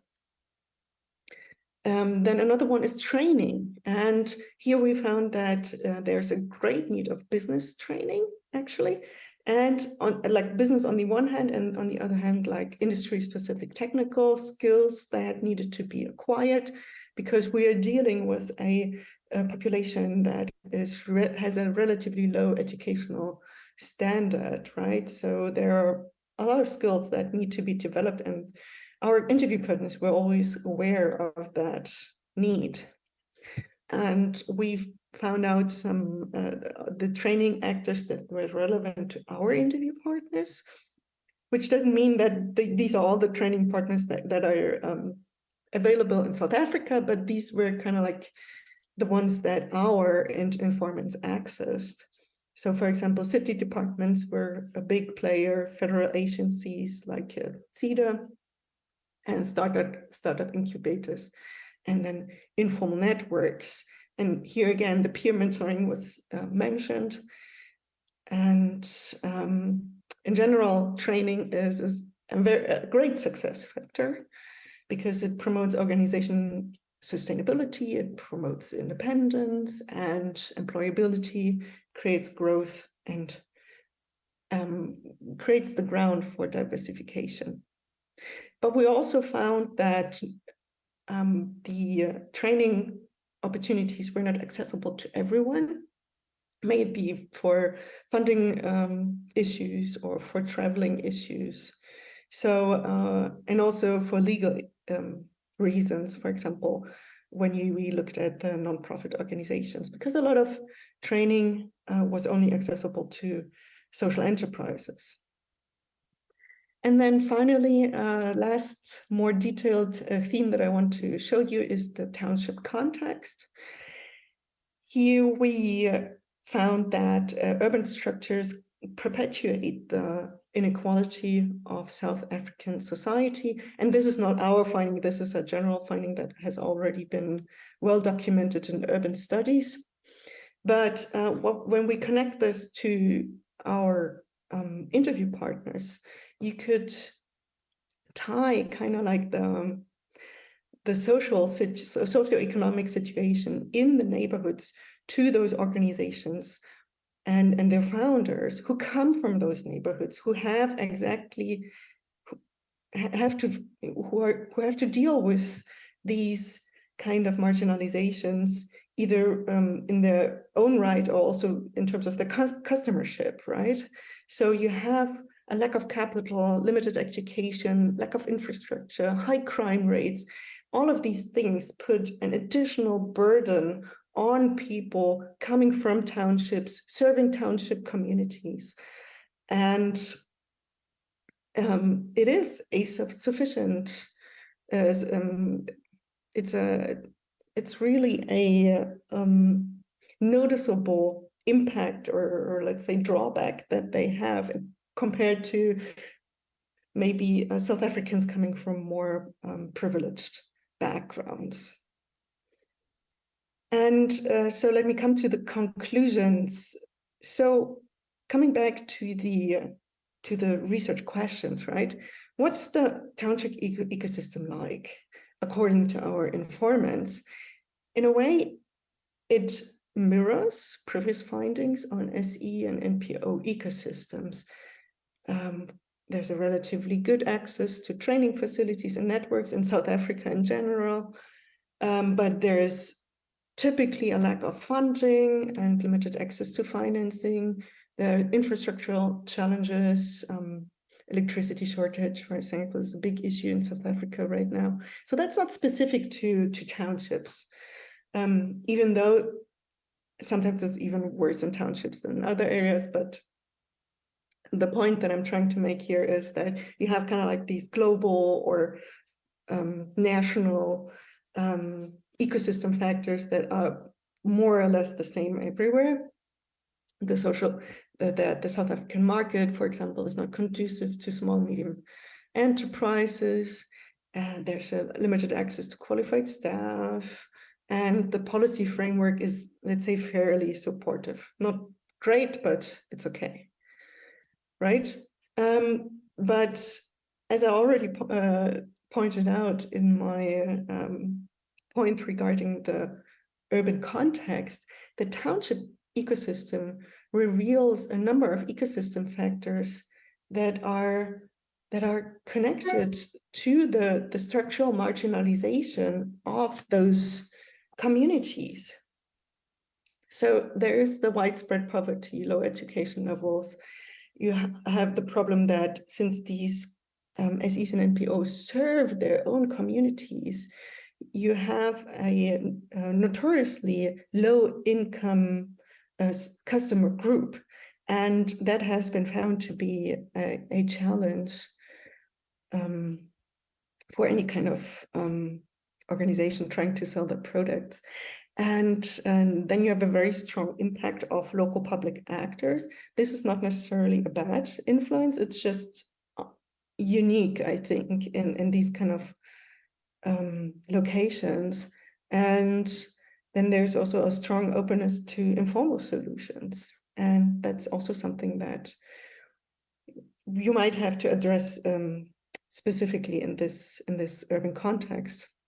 And there's a strong relevance of communities, trust, and peer mentoring. So all these kind of issues that have to do with like social ties that are very strong in the townships. And that's something special that these organizations have to deal with. And yeah, and the second research question that I posed was, or that we posed or tried to answer, is in which way township SEs and NPOs contribute to community resilience. And due to the, well, let's say limited time and resources that we had, we couldn't really like dive into that question in depth. But from the interviews that we did, we could also gather some answers to this question. For example, we could see that SEs and NPOs in those townships contribute to risk and resource assessment. They contribute to community building. They create jobs, services, and products for marginalized communities. They find local solutions for local problems, so local innovation. They do capacity building and awareness creation. And they essentially also do self-help. They help themselves. And in these ways, they do promote township resilience in many, many ways. And at this point, I come back to the diagram that I showed you at the very beginning. And I hope it became clear that our research showed that these organizations are so strongly embedded in their local communities that if they contribute to the resilience and sustainability of their communities, that also, again, kind of like influences their ecosystem and then benefits themselves again as organizations.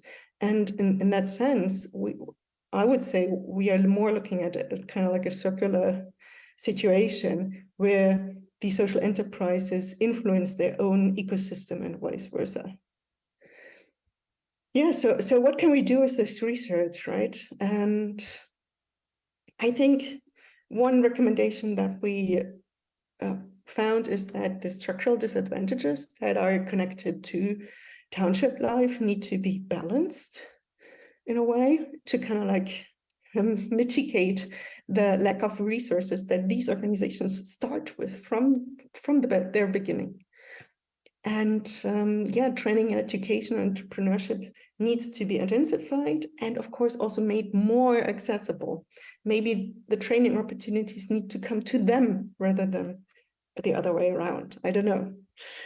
And we need, I think Nicole just said it as well, we need more public recognition of the role of SEs and NPOs in creating resilience and sustainability, because that will actually lift their reputation and maybe make their needs more a priority to politics than they are now. And finally, just two recommendations in terms of research. One idea was to take a closer look at the urban spaces as ecosystem factors, because I think that's still underestimated. And also another thing could be looking more at the micro scale and informal solutions, such as social microfinancing as contributors to the ecosystem of these organizations.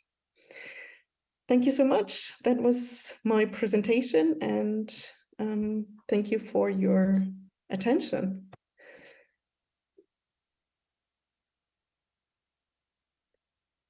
Are there any questions? Thank you. Hello. Hi. Do you see me, or I should go Yeah, in front I of can the? see you. Hi. I'm a researcher of the human resources, so the people, not the institutions. And this is where my question comes from to you. You mentioned that indeed it does sound concerning that social enterprises last on average 5 years, 80% of them. But then what I wonder is, I hope you hear me at least, because I don't see you, is what happened to the social entrepreneurs themselves who are engaged in those 80% of NPOs that disappear after 5 years?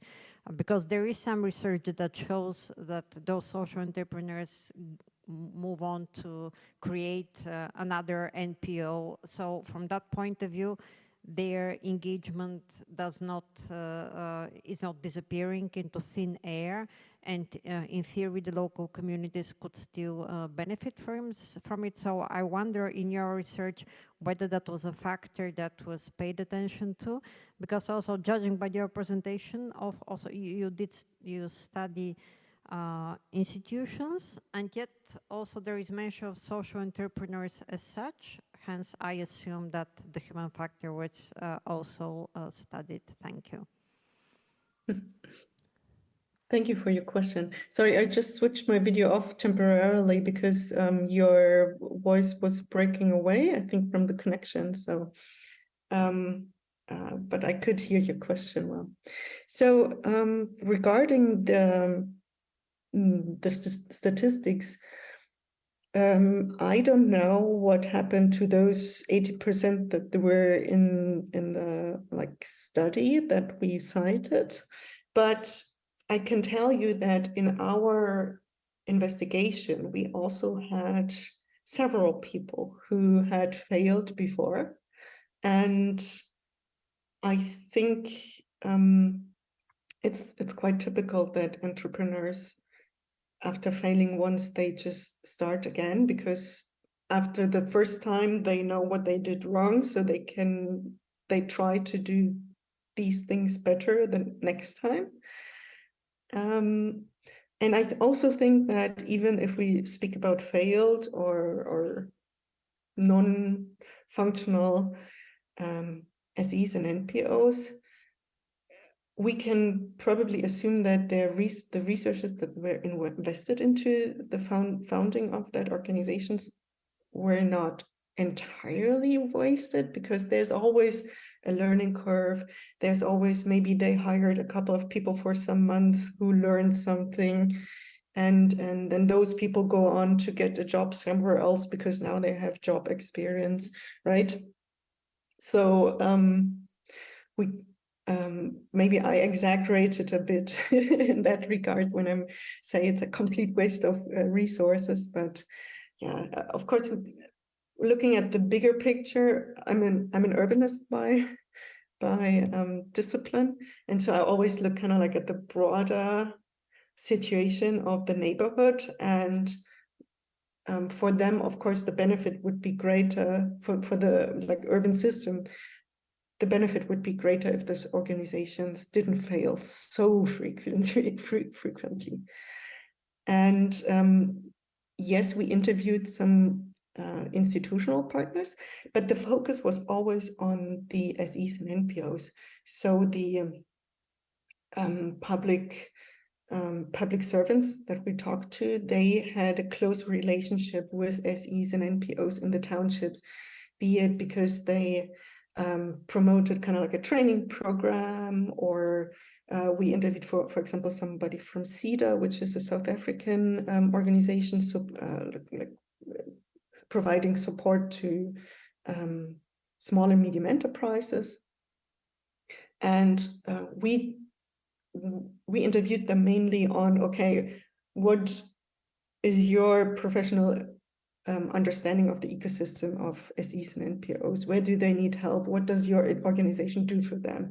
So it was more like looking at,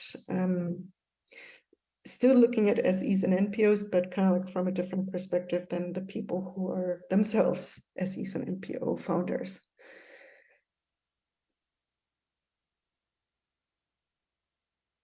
Any other questions? Hi. I just wanted to ask you about what do you think of using cooperatives on a level of a community-based cooperatives? Because usually if the startup is based on an individual, and the individual is very ambitious to leave the neighborhood, basically, and move up in society to go to another place, better for his family, for his community, usually they are more mobile and would have more chance to leave the community. So even if the program succeeded, they are more likely to leave the community. So did you look into using cooperatives? Because cooperatives are more established, more stable in the community, and there are more buy-in by having members of the community represented in the cooperatives? That's my first question. My second question, did you do a resource mapping of the community? Because I think we had the example this morning with the waste collection in Cairo. This community, while being informal, is very successful because they have a trade, they have a business opportunities, they have a product. So for these communities, did you map the resources they have, what products they could trade for? Because usually you mentioned the fact that they are low income and you have a very few customers who could pay for goods and services. So basically you are faced with this problem that you can't really kickstart a strong exchange of commerce or products and services within the community because everyone is basically poor. So did you have a map for the kind of economic activity that could support the community? Because an informal community, if they have a product or service, they could still survive. But if they don't, then it's basically an accommodation settlement. It doesn't produce anything. So that's my question. Thank you. Yeah, a resource mapping is actually a really good idea. We focused our research solely on the interviews to get like the perspective of the SEs and POs to kind of say like, okay, what is your personal experience with the ecosystem that you're active in? So yes, resource mapping would be great if we had more resources to continue the research, I think. But no, we didn't do that. So I can only take your comment as a recommendation, maybe to do this as an additional layer of research in the future. And I think it would be a great addition to, understanding the ecosystem more from a, let's say, multi-perspective angle. In terms of cooperatives, yes, we include them in our sample because we wanted to get most diverse, let's say, sample of different types of social enterprises. And the cooperatives that we talked to understood themselves as social enterprises. And so I think they're well represented in the study. But we also have to say that cooperatives are, as we investigated them, are kind of like a new invention. So these are very small cooperatives of 5 people living in a neighborhood who decide to start a recycling business for their neighborhood, or who want to grow plants in a nursery to support the department of urban greening, let's say. And so they are not well established in the neighborhoods that we investigated. I think it's different in different African countries. And yeah, I hope that answers your question.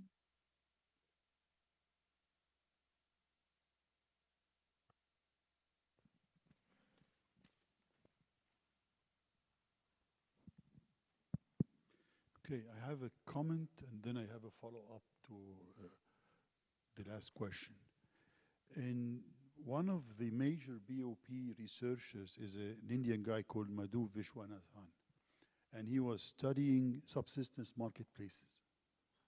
And the conclusion he came up with, he was not caring more about startups and entrepreneurship and all that. He was just looking at businesses, small businesses, run by a person, and he found that they need very much basic business training, like you're finding. And he actually developed this. He developed it initially in India, so it's in Indo, and then he developed it in Swahili for Kenya. But it's again, you have to tell them what is a marketplace, how do you determine a marketplace requirement, how do you budget, how do you develop a product, and you do costing for a product. Just basic business issues. And it made, I think the insistence on sort of imposing entrepreneurship and maybe Western kind of notions and logic when you go to a Soweto or a tribe is sometimes it's not very conducive. But at any rate, my other question is about the informality, which is very much what the other gentleman was saying. There are lots of communal, solidarity, social, economy kind of structures, and they tend to be very informal, where they rely on the connection of the community. Sometimes it's tribal. I mean, I think in Soweto it's not a tribe, but those guys are probably living next to each other for like 100 years, so they're almost there. It's a very much coherent society. And if you dig into, if you get away from the formality, I want to see business and registered and all that stuff, you will find that they actually do businesses together. So they would, for example, build a house. So they'd find a carpenter would come with a plumber, would come with a build, etc., etc. So there is like a chain. And they cooperate consistently, and they buy things together, and they work together. You could find it even in a much lower level.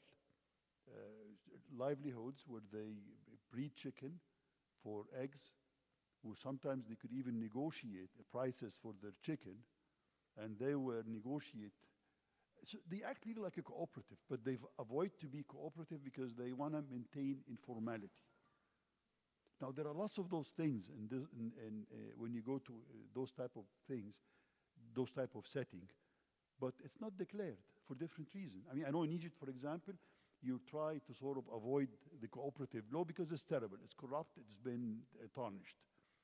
I mean, again, this is not Denmark or the Netherlands.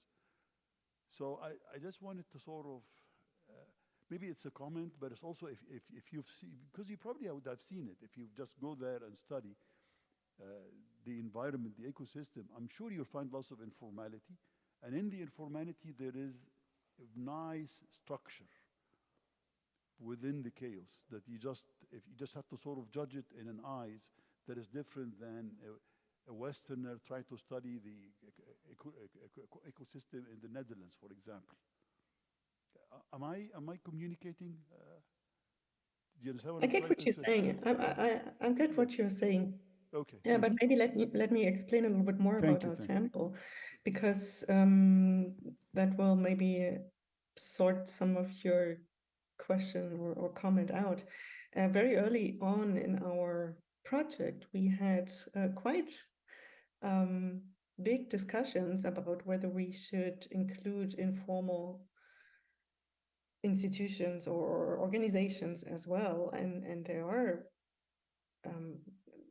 informal organizations, of course, as well in South Africa, and we decided to, as far as I remember correctly, maybe Nicole can correct me if I'm wrong, we decided to take only formalized organizations and also take organizations that are already a little bit more established and have, let's say, a track record.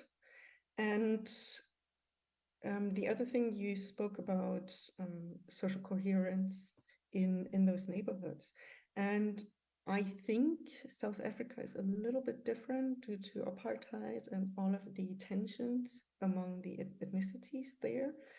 And there's a very, very low trust in even in the township communities, if I'm not completely mistaken. I think a lot of things actually improved during Corona, because suddenly under Corona, people living in one neighborhood, even if they didn't know each other, had to collaborate and help each other out. And I read a really interesting master thesis about how that actually created a sense of community for the first time in many inner city neighborhoods of South African cities. And the other thing, yes, Soweto is very well established, and we could probably assume that neighborhoods are well, relatively know each other well. But we also looked, for example, at Diepsloot, which is a community of people who just recently moved into town. So maybe they've only lived there for 5 years or for 10 years. So social cohesion is not as strong there, to kind of like contrast the two different locations and get like an impression of what the situation is like in both kind of situations. So I hope that kind of like, so we did purposefully choose a different sample than you were suggesting. Jacob also has a comment. I'm sure you have a better understanding of the situation in South Africa than I do. Okay, we do have another 20 minutes, in fact, with the next paper. So maybe you could hold on to your question. Is that possible? Ask it afterwards. I think there's a lot to be discussed about this project design. Rose, Melody, would you please take the next steps? Thank you for your questions. It was good seeing you. I'll just switch off my video, but I'm still here.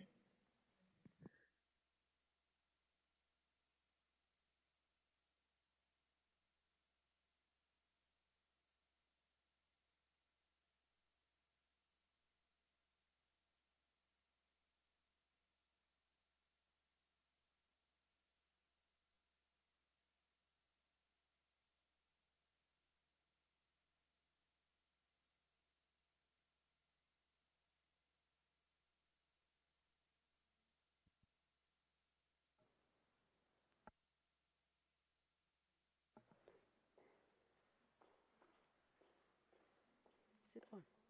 Okay. Sorry about that. So good afternoon, everyone, the people who are here and also those who are online. So I'm here to represent the Work Package 8, which is a continuation of Work Package 5.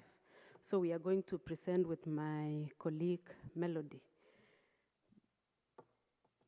So the Work Package 8 is a continuation of Work Package 5. So we are looking at the social enterprises and non-profit organizations as service providers and vehicles for participation in African megacities. So that's the general topic of the whole RUC project. But for the Work Package 8, we are looking at how to become a resilient community with the help of social enterprises and non-profit organizations. So in this package, I just wanted to show the faces of the people who are making this happen. So it's between CAPSI and Frankfurt University. From the left is me, and then our colleague who is not here, called Lauren, and then Melody, and then supervised by Professor Nicole. So just to an overview, Work Package 8 is based on the outcome of Work Package 3, which we didn't present today, which was looking at the state of the art on ecosystem and social enterprises, both globally and also in an African context.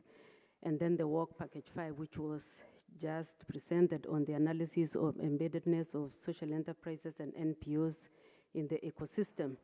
So in that case, we want to look at the organizations themselves, the resilience of these organizations. So before I get to that, we know about the wider problem, which was talked about in Work Package 5. So what is the overall, what is the aim of all this? So the ROOC project overall is to provide a kind of a three-dimensional integration, that we are looking at the governance and the business model dimensions. We are looking at the ecosystem factors and the organizational criteria. So we are looking at this holistic approach because we really want to understand how these social enterprises operate and how they can contribute to building resilience in urban communities. And the reason for this is because we are looking at maybe providing insights into possible needs for policy change, because we know social enterprises, the field in itself, the term is still new in an African context, so we don't even defining the social enterprise is not something that is common. So we want to understand these social enterprises in an African context and maybe eventually provide some policy change. Another thing is to identify training needs, which is another area which there is a lot of gap because people don't understand how these organizations operate. And the third one is the administration in supporting both those who are promoting social enterprises, whether it's the government or the private sector, or even other agencies, and also how to maybe manage these social enterprises and NPOs.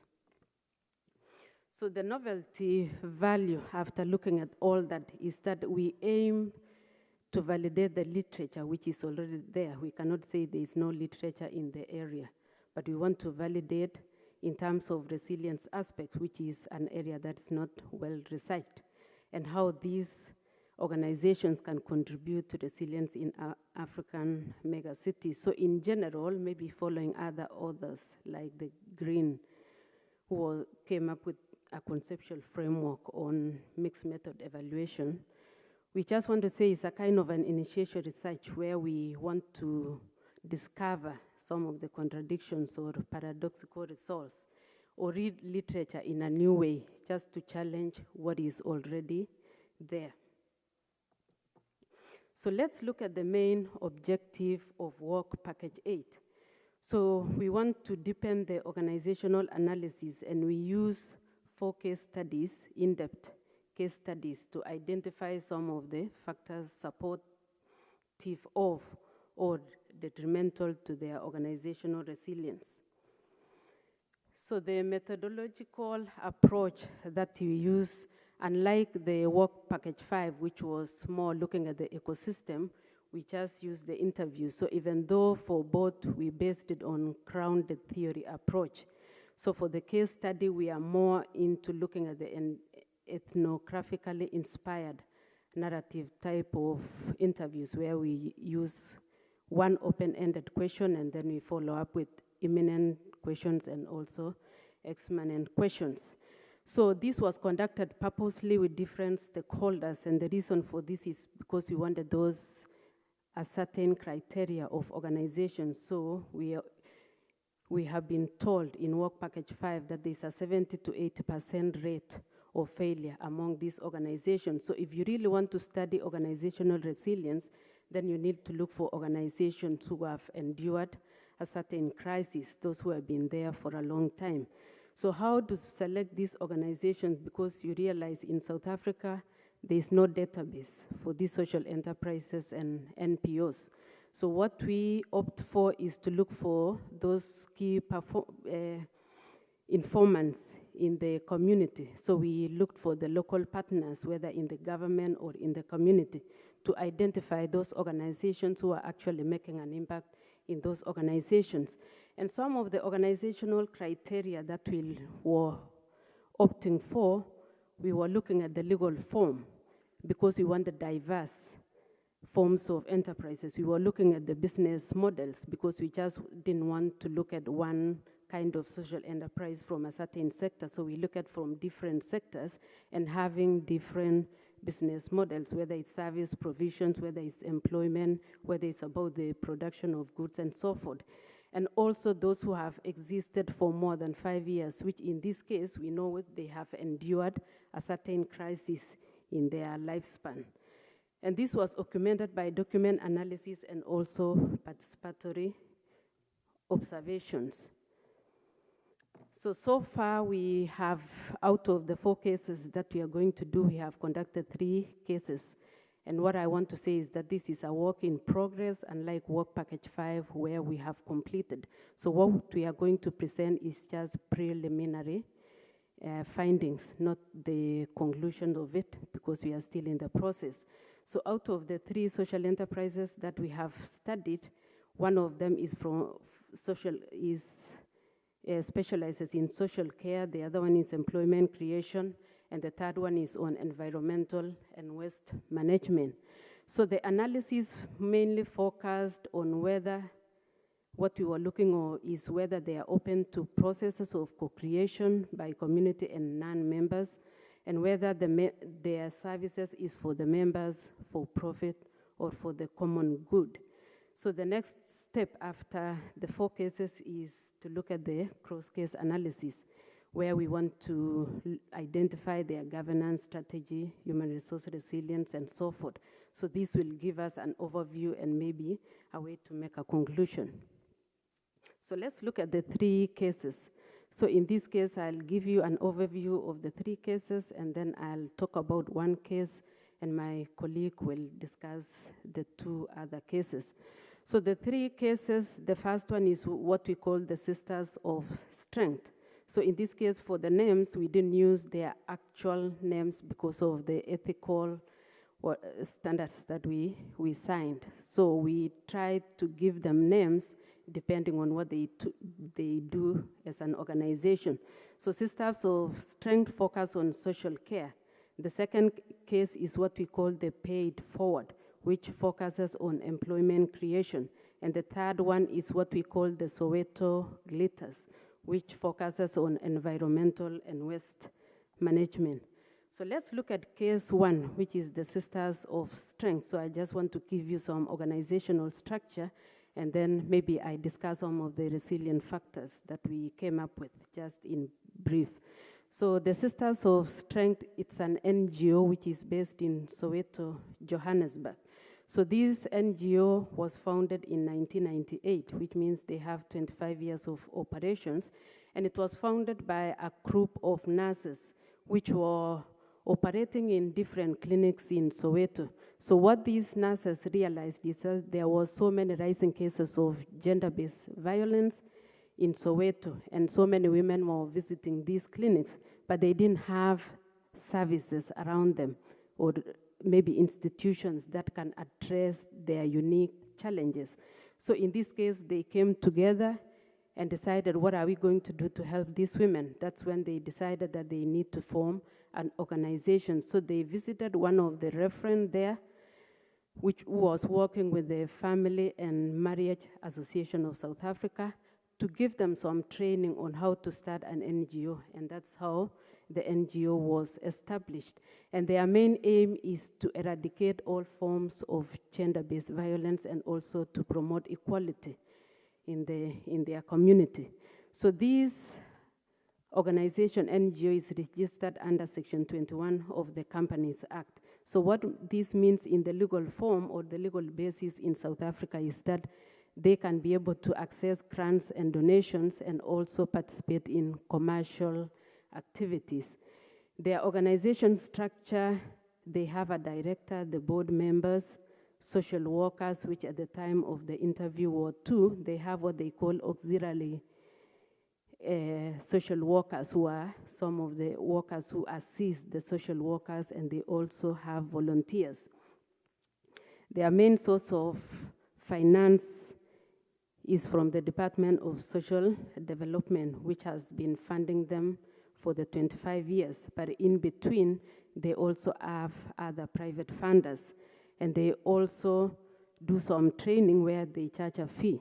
So some of the marketing approach is training, workshops, advocacy, collaborations, and partnerships. So some of the contributions that they have for the community is skills development, especially for the victims. Those are the women. Employment creation for those women who have been affected by gender-based violence, creation of awareness on gender-based violence, women empowerment, and also inclusivity. So let's look at some of the themes that we have come up so far. There are so many of them under one case, but we just pick 3 because of time and also because it's still work in progress. So the first one is resilient factor. The first one is the vision, mission, and passion of the Sisters of Strength.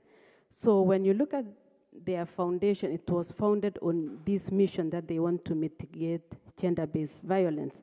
And this is because they saw the consequences or the impact that gender-based violence has on not just women who are the victims, but also on the entire community. Because when you look at the children of these families, they are also affected. So this was driven by the passion in the organization. So when you talk about the passion, the organization has a way of looking for people who are passionate about their mission. When you look at their hiring process, most of the staff who have been in the organization, they started from volunteering until maybe becoming a social worker and so forth. Also, the clear vision and shared values override the challenges that are there in this organization. Social workers especially claim that they are overwhelmed or they are underpaid. But then at the same time, they don't give you an option that they want to quit. They really want to make sure that they fulfill their mission. And also the service and community-oriented nature of their mission, where when you look at the staff, all of them come from the community. So in that case, they share the same mission where they have either directly or indirectly been affected by gender-based violence. The second one is ties to the community. So when you talk about to them, the respondents, all they talk about is the community. And in that case, they involve the community, whether in co-defining the challenges that are there or in co-creation or in maybe defining the programs to solve these challenges. So what this helps them is to understand the local needs of the community and tailor their programs towards fostering a meaningful change. Another thing is engage them through various activities, workshops, trainings, and organization. And when you look at all these, they engage with the churches, they engage with other community organizations, and they have so many informal kind of social networks that work with them. So in that case, they are able to relate with the community. Another one is collaborative decision-making, which I have touched on when it comes to co-creation and co-defining the programs for the community. And the last one is diversification of funding and program offering. So for example, when it comes to funding, the Department of Social Development is the main funder, but they realize it's not sustaining the organization, and now they are sorting to either training for a fee or sorting other funding sources. And the other one is expanding their programs. So in this case, they realize that to mitigate gender-based violence, you cannot just deal with the victims, but in this case, you need to tackle it from the source of the problem, which are the men. So they started the men program.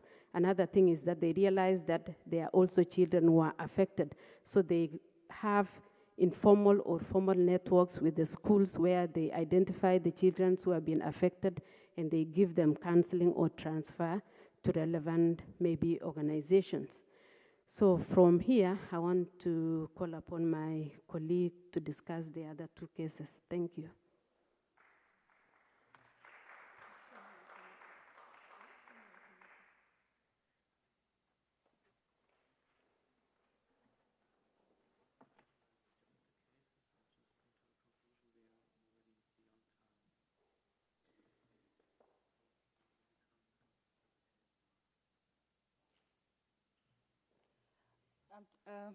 Good afternoon, colleagues. I'm just being told that we are out of time, so I'll try by all means to summarize what I'm going to say here.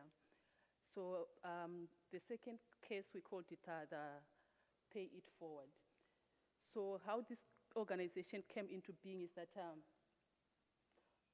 it was initiated by a woman who had been divorced with 5 children, and she didn't have any source of income.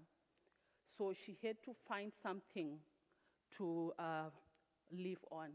So that's how she founded the organization. She somehow found a way of getting donations from her community, which she held from the Hindu community. And she got donations for what they call in their community, they call it saris.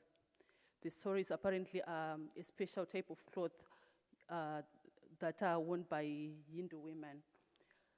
So after getting those donations, she used her previous knowledge on designing to then make other items like bags and others, and started to sell them. So that's how she founded the organization. After founding the organization, she then tested the organization in other communities, and then she moved into the Soweto area, which is called Dubensville. In Dubensville now, she's working with one of the primary schools there, and with the primary school, they are focusing on the parents or community members around the school, whereby they are now training the community members around that school to do these designing skills. They designed the items from the donated saris. They're still getting the donations, the saris donations from all over South Africa. They actually said we have boxes and boxes of donations from all over South Africa. And they also get donations of machines from other funders.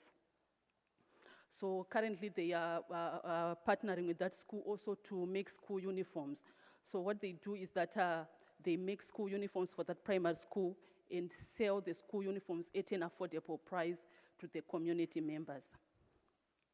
So this organization is registered as a profit company, but it's operating as a non-profit.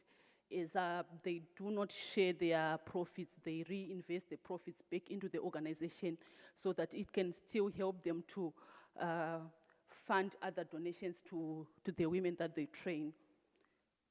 So this business has grown into a family business where the woman is the founder and her children are still fully operational in the organization. On the sources of finance, they are financed by donations, and also they do sell the product that they make.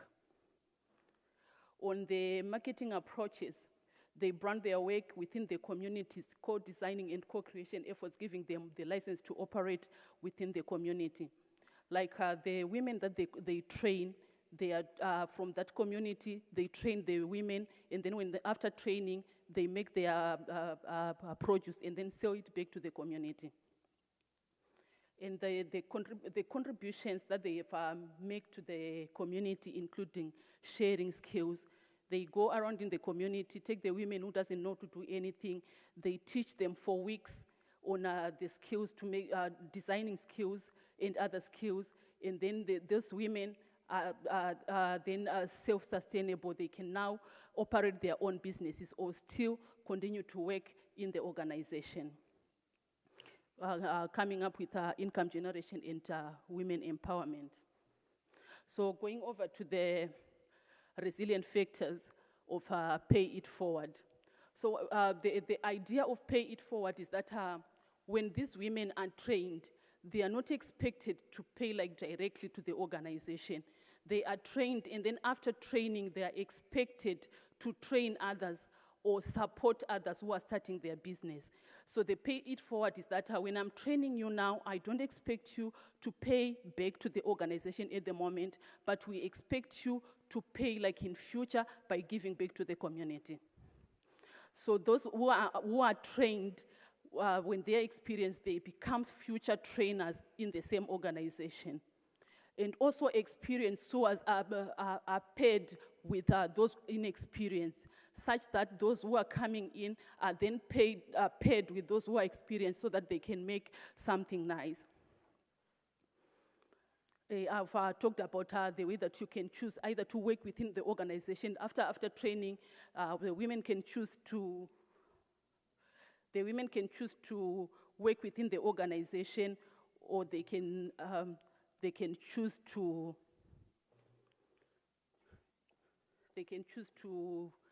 sorry about that. They can choose to work within the organization, or they can choose to start their own business. When they choose to start their own businesses, they are then given donations of sewing machines and maybe a startup of the Soris cloth so that they can start their own business. I'm sorry, somebody's got to help here. While someone is coming, I'll still continue because of our time.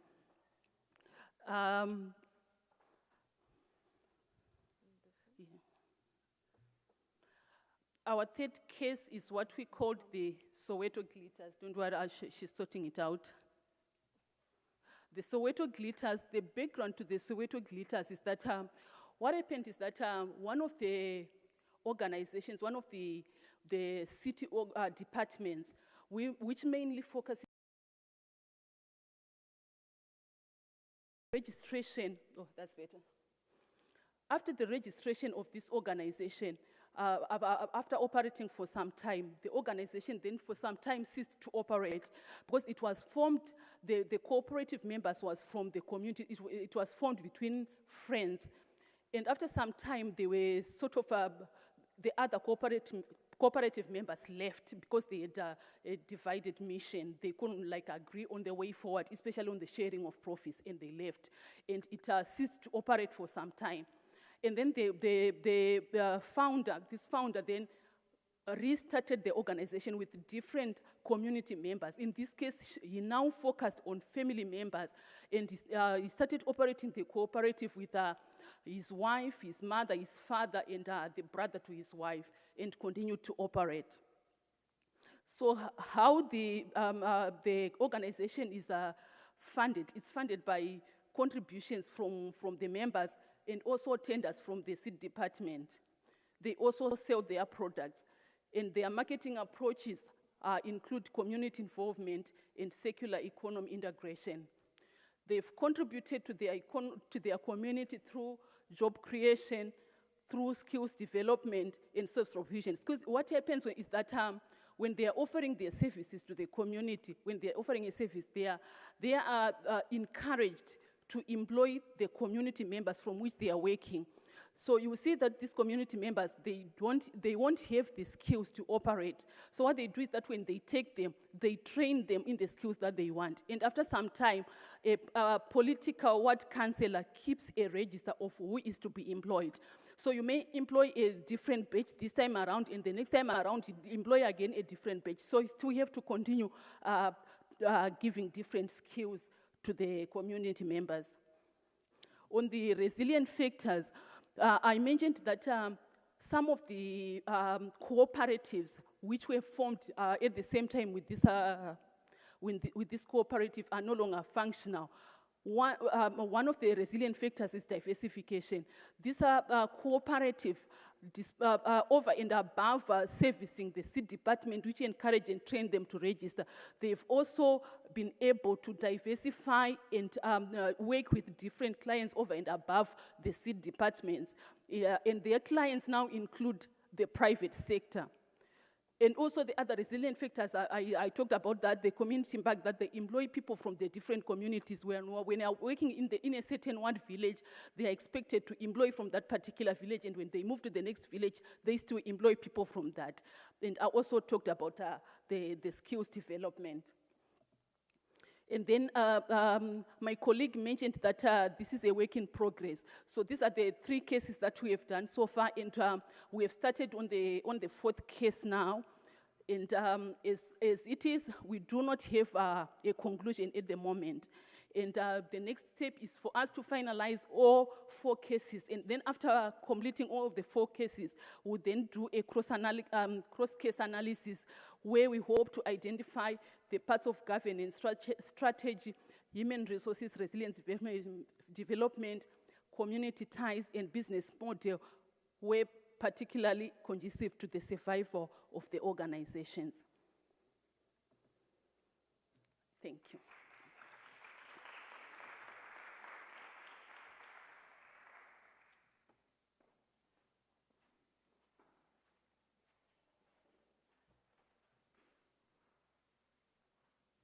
So thank you very much for these insights from the findings of our project so far. Since we're lacking a bit behind our time schedule, I would say let's take a very short break, 5 minutes to grab a tea or coffee or something like that. And then I'll hand over to Ali to introduce our next and final session on urban resilience.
heritage as resilience.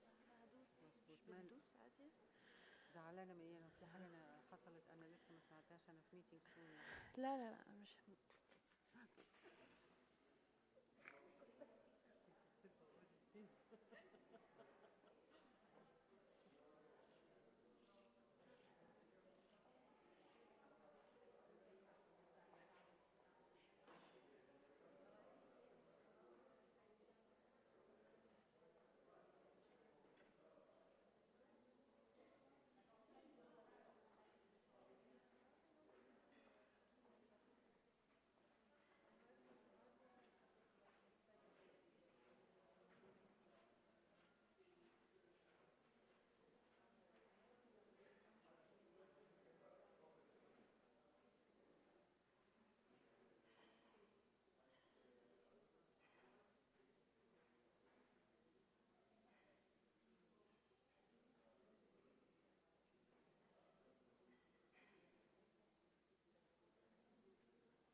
Okay, guys, can you have your seat, please? Let's start with the last session. Now, the last session is about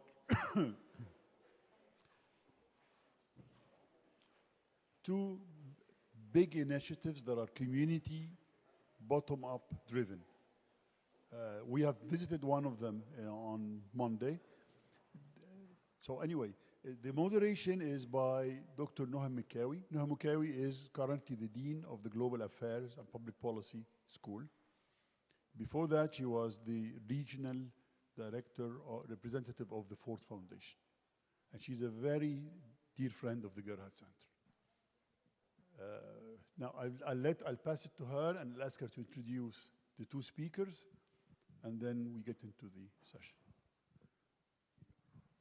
Thank you very much, Dr. Ali, for this opportunity. I'm really happy to be with you all today.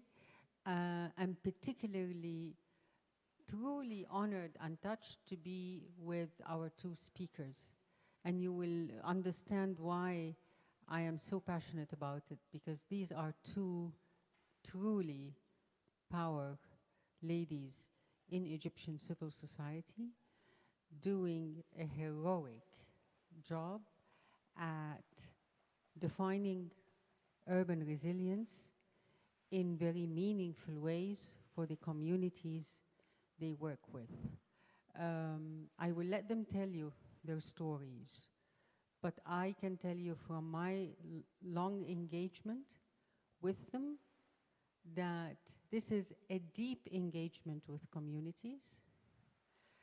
The stories you will hear are stories of two women who are with the communities, for the communities, in ways that are endangered by development models that want to leap forward at any cost. And that's exactly where they come in, trying to minimize the cost for communities in the name of fast development, urban development, trying to refocus and recenter communities within fast urban development. And people can become extremely passionate about this development model. On social media, you find Egyptians going up in arms against each other on what's good and what's bad about a fast urban development model. And within that hugely passionate discourse in our Egyptian society, there are two ladies like our speakers today who are trying very hard to recenter communities in that model. I'm not going to say any more. I'll let them tell the story, and then we open up for a conversation. We have with us Dr. Mayel Ibrashi. She is with an initiative called Al-Athar Lina. That's in Arabic. In English, it would be heritage. Heritage is ours. And she will tell you the story behind this name. We have with us also Yasmina Abu Yusuf with another fantastic initiative called Tawasul. And Tawasul means in English connecting. And Tawasul connects through culture in urban communities that are disadvantaged by economic and other conditions. Very honored to be with both of you. I'll start with May El-Ibrashi. She will tell us the story of what she does, why she does it, how she does it, and then we'll move on to Yasmina, and then I'll open up, and let's have a really good conversation together. These are not lectures, these are conversations. I wish we had a circle instead of this setup, but we will make it happen somehow as a circle. Over to you, May. Thank you, Noha. This is, I'm hoping you haven't hyped us, at least me, up too much. You can't hype Yasmina up too much. She's amazing. Okay, so as Noha mentioned, I run an initiative called Athar Lina. The main focus of the initiative is heritage. I'm going to start with a 3-minute video that kind of shows you the work that we do with a running commentary on my part, and then I will focus on one project that I think maybe is closest to the theme of your conference today. So we work in the neighborhood of Khalifa in historic Cairo. Our mandate is heritage as a driver for development, or linking people to their heritage through mutual benefit. We do this through a number of different activities. We do this through conservation and adaptive use of historic buildings, through heritage education and heritage industries, and also through urban regeneration and linking the heritage to the environment. Concerning conservation, which is what you just saw, maybe the one thing I'd like to emphasize that it's not just about taking care of the historic buildings, it's also about job creation and maintaining crafts. Concerning heritage education and heritage industries, we mostly target children, youth, and women. We start with just normal education, linking it to heritage, but then as the youth grow older and also with women, we try to kind of switch to vocational training with a focus on heritage industries. It's not just craft, it's also cultural events that are inspired by heritage, tours, walks, artistic products, etc.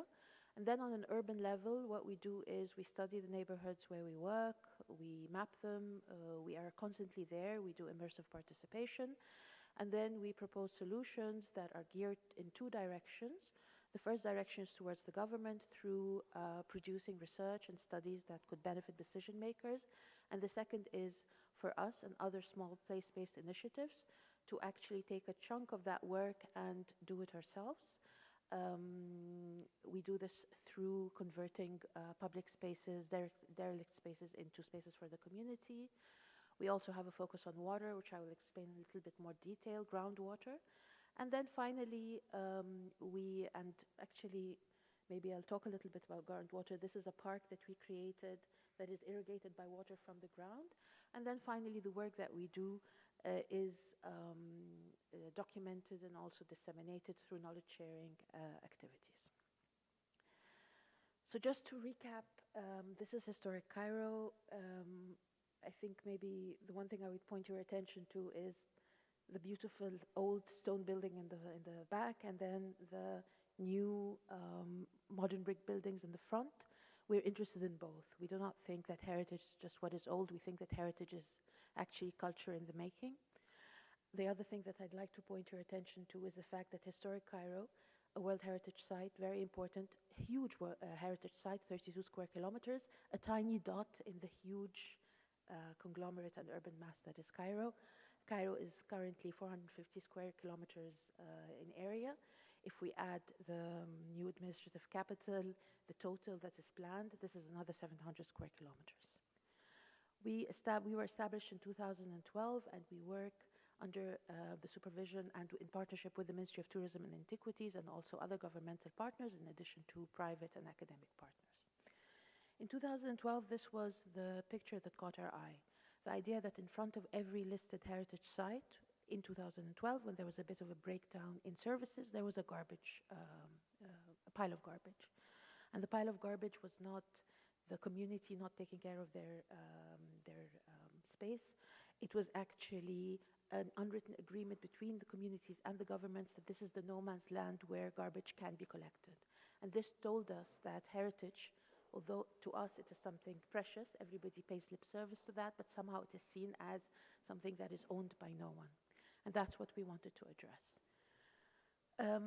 So this is a general introduction about our work, and this is the project that I want to focus on. The name of the project is Earth, which is a kind of a bit of a play on words.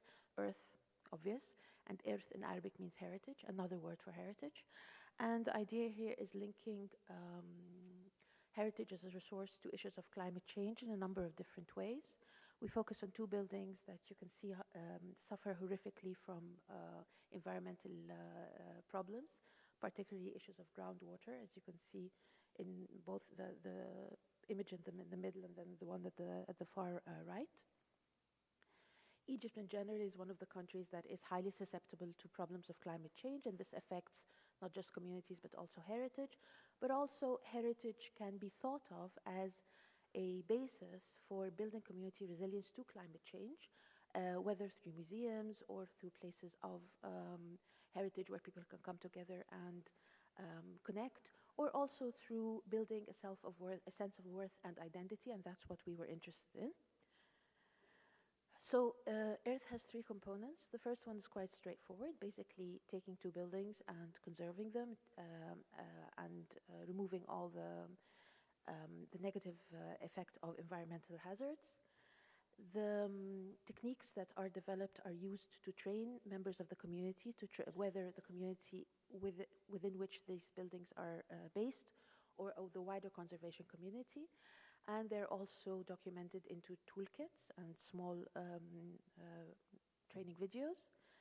But then this is maybe what I want to focus on a little bit more. The buildings are also used as nodes for improvement of the area around them. And this is through using the water that is extracted from these buildings. These buildings are both inundated with water. And so one standard procedure that is done is to de-water the buildings, extract the water, and normally it's thrown into sewage or into an open kind of body of water nearby. What we have been experimenting with for a number of years now and piloting is to take this water and to reuse it. And the idea here is, originally we had thought that it's important to build a sense of ownership of heritage so that people take care of it. Now we're thinking that the linkage comes through mutual benefit. So we dewater the building is accessible, it is in better condition, but then the water is also taken to benefit communities, and so this is the link that is created. This is an example of one of a previous project in which we followed the same technique. This is Al Khalifa Heritage Park, Heritage and Environment Park. It's a 3,000 square meter park that is completely 100% watered with groundwater. And right now it is a node for training on urban farming, etc.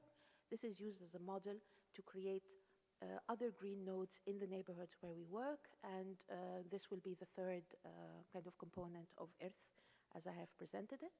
So this is kind of a general overview of what to do and what we do, and I think I'd just like to end with some questions that in the morning I was like, what do we mean by resilience exactly? And I thought that maybe we should ask some questions rather than think about answers at the present. And I think the questions that we ask ourselves every day as we do this work are related somehow to the resilience both of the community and of our organization. So, as I said before, working with communities to foster a sense of ownership of heritage, triangulating knowledge, community patterns of resilience to build on resources and address needs, and this is very important, the awareness that we're never working in a vacuum, building cross-sectorial partnerships within parameters that respect our ethos, which again is very important because we work a lot with the government, and I will leave it at that, and also working in an integrated, interdisciplinary manner while maintaining a heritage preservation mandate, that we kind of widen into education, we widen our scope into environment, etc. But then it's always important for us to keep this focus on heritage as a mandate. The problematics of participation in countries and in environments where there is no legal and governance framework for participation that supports it. So the promises that maybe we make communities we sometimes cannot keep. So is it participation? Is it design through consultation? Is it maybe something a little bit less than that? So these are questions that we ask ourselves all the time. And within this kind of unfolding web of both opportunity and challenges, how do we ourselves stay resilient? How do we ourselves keep ourselves going and also not just build through the projects, but build knowledge at the same time. So that's it from me. These are our websites if anybody wants to know more. And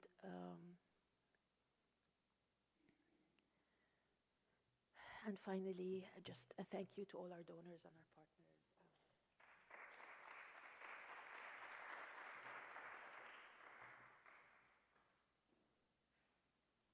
Thank you, May. I will want us to go back to the list of questions that May has asked herself, her team, and us, because these are great questions to kick off a conversation, particularly the questions that relate to the ecosystem in which people work. And I think when we talk about resilience of communities, we also have to take account of the resilience of those who care about resilience, particularly in contexts that have very different meanings of the word and very vicious conversations about those different meanings of the word. These are not academic conversations. These are conversations, as you all know, coming from the countries where you are. When we disagree on what is resilience, there are social, economic, and sometimes political interests behind this disagreement. How do we keep ourselves resilient and our partners resilient? Because the conversation is vicious. All that is embedded in May's questions, and I hope we will get back to that after we hear also from Yasmina, and then you'll see a whole package of how Cairenes living in Cairo are trying to recenter communities in the definition of resilience. Yasmina, the floor is yours.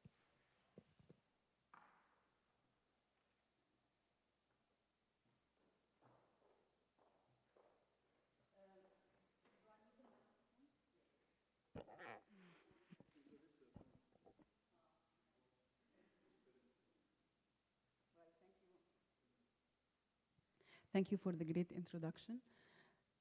First, I would like to start the talk with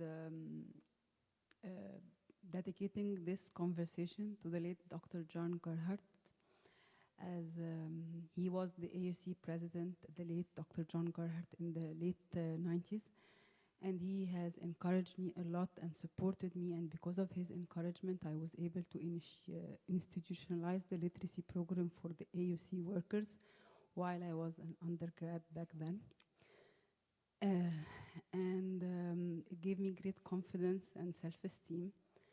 And 25 years later, almost, I'm here giving a talk under the Dr. John Gerhardt for Philanthropy and Civic Engagement. So now I will start with a little video. Most of you have attended, have visited Tawasul, but for those who haven't, we'll start with a very small video. The story began back in 2005, when we collected a lot of money in order to distribute food during Ramadan. كلهم نحو أمية ما شاء الله هلا دي يعني بإخواتها بيروح نحو الأمية وبدها إيه الواجب تكتب ومحمد عشان شهر قعد سنة محمد يعني كان حقه يروح السنة عشان شهر واحد قعد سنة ما فيش يقبل الولد بتاع 3 سنين والباقي جاتهم من السلاح مش غاويين بدرسة. But after all of our efforts, we found that those who were uneducated were still not educated, and the unemployed still hadn't found any jobs. So in 2008, we established Tawasul NGO for developing Istabla Antar, and we registered our community school with the Ministry of Education. The school was mainly for children who have dropped out from governmental schools or for those who did not attend school at all. We started with 20 students, aiming for them to obtain their primary school certificates. In 2010, we started thinking, how can we increase the income of local families? So we introduced the handicrafts program at the school, in addition to our regular classes. Today, there are 230 students who attend Tawasul's community school. They all learn a craft, such as carpentry, brasswork, embroidery, sewing, khayamiya, crochet, macrame, or resin.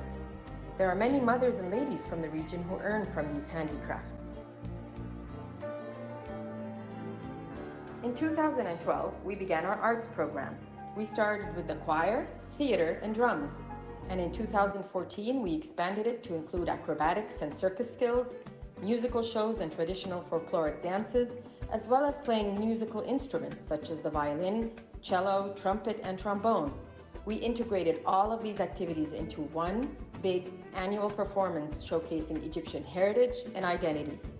By the way, this is the same space that we are in right now, as it was being built.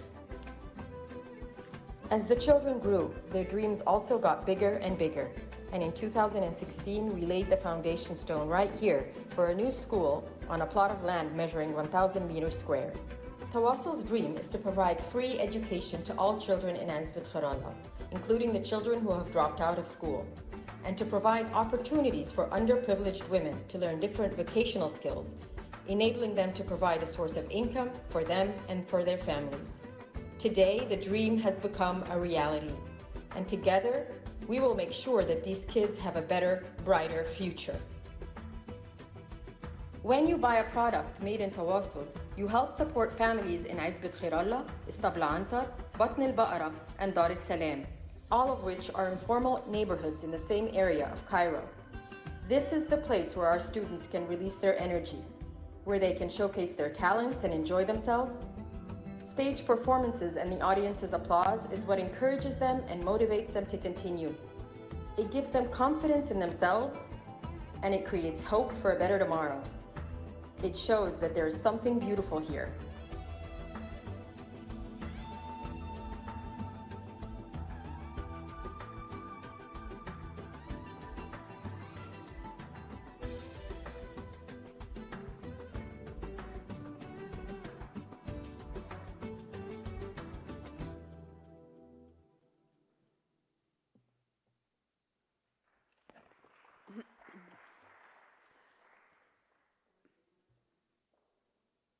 ممكن أقول 5 minutes كده the I think what we can conclude from the journey is you have to be true to yourself, and you always, it took us many years to gain the trust, people's trust. Now their kids come spend the whole day with us. They trust us because we've been there for many years, as May was saying, and they know our motives. We don't have any, whether religious motives or political motives. So they have witnessed the progress and the improvement on the livelihood, all the livelihood, on all levels. And also, very important thing, since we don't want always to rely on charity, it has to be development. So development was an education, educating the youngsters to know how to read, to be able to read and write and express themselves, to feel dignified, that they are capable of doing a certain skill, and not the others in the neighborhood can do it. And in the crafts, we have learned two important things: that it has to have very good quality and good finishing, so people would like to own this product, and that all our products have to have the Egyptian identity or heritage. When you can see it, you can say it is coming from Egypt, whether it's from the ancient Egyptian or from the Islamic era or the Coptic era. And so you can recognize our products and that they are labor intensive, so that they can benefit from the hand-making these products. And that's it.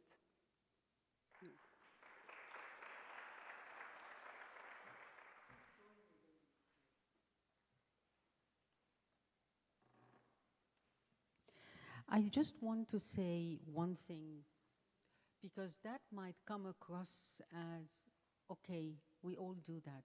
What's the story here? Okay? Job creation, a bit of art, a bit of handicraft. And I want to say no. If that's where we'll leave you, you're missing something very important in this context. And I hope you will share with us your contexts of recentering communities in development. Our context is very much influenced, and maybe May and Yasmina will agree or disagree with me, so please feel free to push back. Our context of fast urban development in this part, in this country, is very much influenced by a model of fast urban development that has the skylines of Dubai, which is plaster the city with 5-lane streets on both sides, in both directions. And communities like these just are not beautiful to look at, so let's move them out somewhere and create nice and neat places for the eyes of the elite and the tourists to see. These communities are not considered in the fast urban development model that is very much influenced by the Dubai skyline. I have nothing against the Dubai skyline, but I have everything for those communities. And hence what you have seen in those two videos are truly, and I'm not being sensational here, are truly heroic attempts at recentering communities in an urban development model that has no place for them there. I'll stop there. Share with us your own contexts in which you work, and let's inspire and empower each other through your conversation, questions, and remarks. The floor is yours.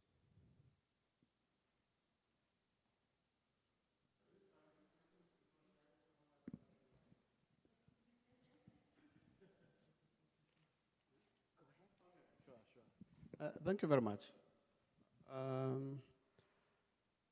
We were in Tawassal 2 days ago, was it?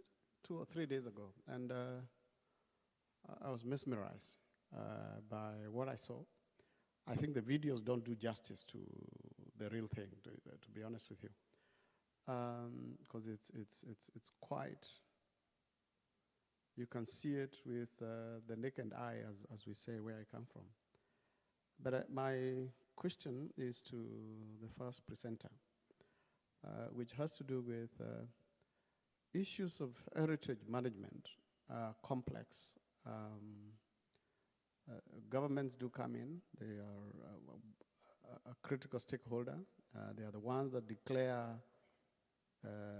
protected areas as heritage sites and things like that. You have global conventions or international conventions, etc. But I want to understand the role of community in this particular arrangement. What do they do? How do they benefit? And things like that. Of course, from classrooms and literature that we read, we are told, oh, communities will gain, tourists will be coming, and etc., etc. But I want to hear from their own projects what exactly is the direct or indirect benefits of the community. Thank you. Could we take maybe another question and then, could you kindly just let me know where you're from? Which university in South Africa? Thank you. Thank you for the wonderful work you're doing, very inspiring. For me, what drew me from the videos was the children. Even in the first one where we're talking about heritage, there was a lot of involvement of children in the activities and also children as they are learning. And for me, I kept on thinking, was this deliberate? Because I think part of resilience is investing in the future, in children. And so it's very easy for people to, as you say, the Dubai skyline, to think that is modernity, that is a future, and to really forget their roots, where they come from, their heritage. And it's very inspiring to see that we are taking them back, so that even as we go towards modernity, we should always have a place for home. We should always remember where we came from, and to be able to think about conservation, because even right now I know very many languages now are unspoken because we all go mainstream. We've forgotten many cultural beliefs, and many groups are going extinct. And so for me, that was really encouraging. Thank you. May you go ahead and tell us about your work with communities, and then we move to the children focus. Okay, I think that's a very good question, and I'll tell you why. Because I think one of the things that we stand very clearly against is conservation for tourism. We do not think tourism is bad, but we think that what we want to do is to conserve these spaces for communities, to conserve these neighborhoods for communities, and we believe that if that happens, and if there's a sense of ownership and custodianship of these places, then visitors will come and they will be beneficial. But that means that we have to revisit our understanding of heritage, especially in the context of Egypt. I will not speak to other contexts. The understanding of heritage in Egypt is monuments, that there are buildings, they have been listed, they should be preserved, and the underlying context of that statement is for tourism. Our understanding of heritage is something that is much wider and much more relevant to communities. And it is, so it includes obviously monuments, and this is definitely a part of our mandate, but also intangible heritage, also heritage in the making, as in culture, etc., etc. Now, let me end this with a bit of a kind of disclaimer. We are not from these communities. The people, at least the majority of the people who work in our initiative, are not from the community where we have been embedded for the last 12 years. And it has not been easy reckoning with that and understanding our positionality and understanding, for example, class privilege under which we work. And it has also not been, at the beginning we were quite naive and we said, because we will start working with children, with women, and they will become part of the initiative and they will become theirs. It is never that easy, because you can't force people to do something that they don't want to do, and people very, very slowly maybe realize that, okay, fine, I'd like to be part of this or not, and both are their prerogative. So I think that this is one of the things, that the bigger challenges. One of the ways we face them is, in response to your point, is working with children. So we now have children who started with us when they were 7 or 8 who are now facilitators, because we've been working in the neighborhood for more than 11 years now.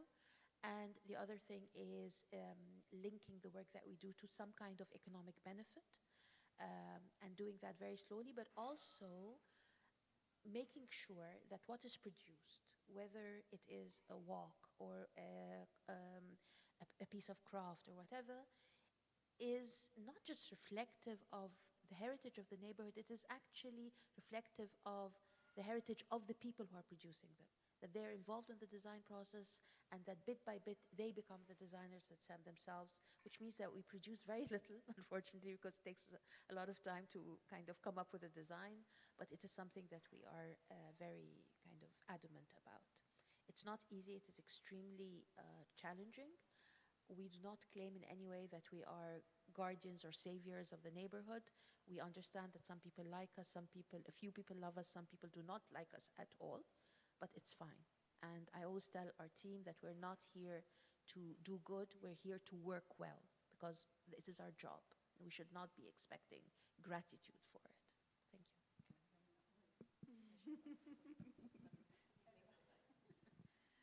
you. Regarding the kids' question, it wasn't planned.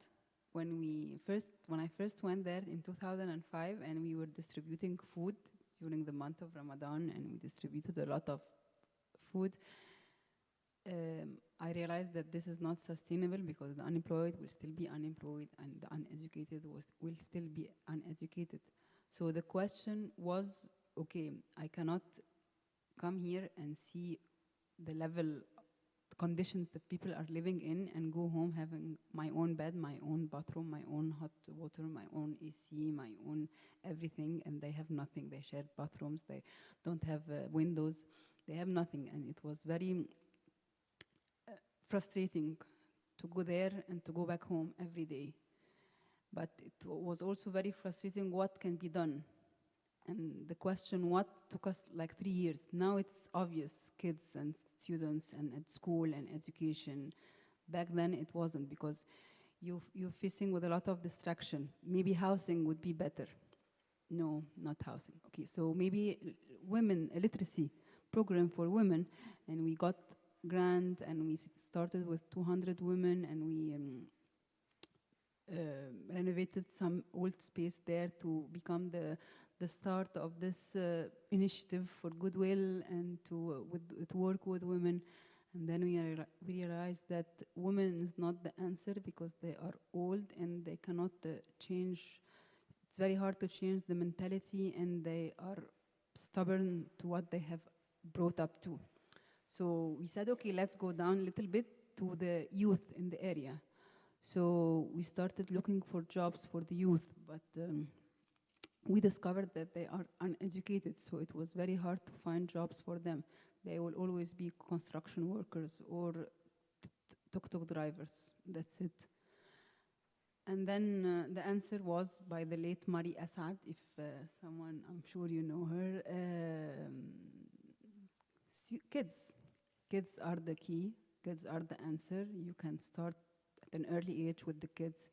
You can grow with them, you can really embed all the morals, all the goodwill, all the everything. And here is when you didn't come, so right? And when you saw the video, the result and the impact and the reward, and it's not only now the kids, it's the mother of the kid and the father and the brother and the neighbor of this kid.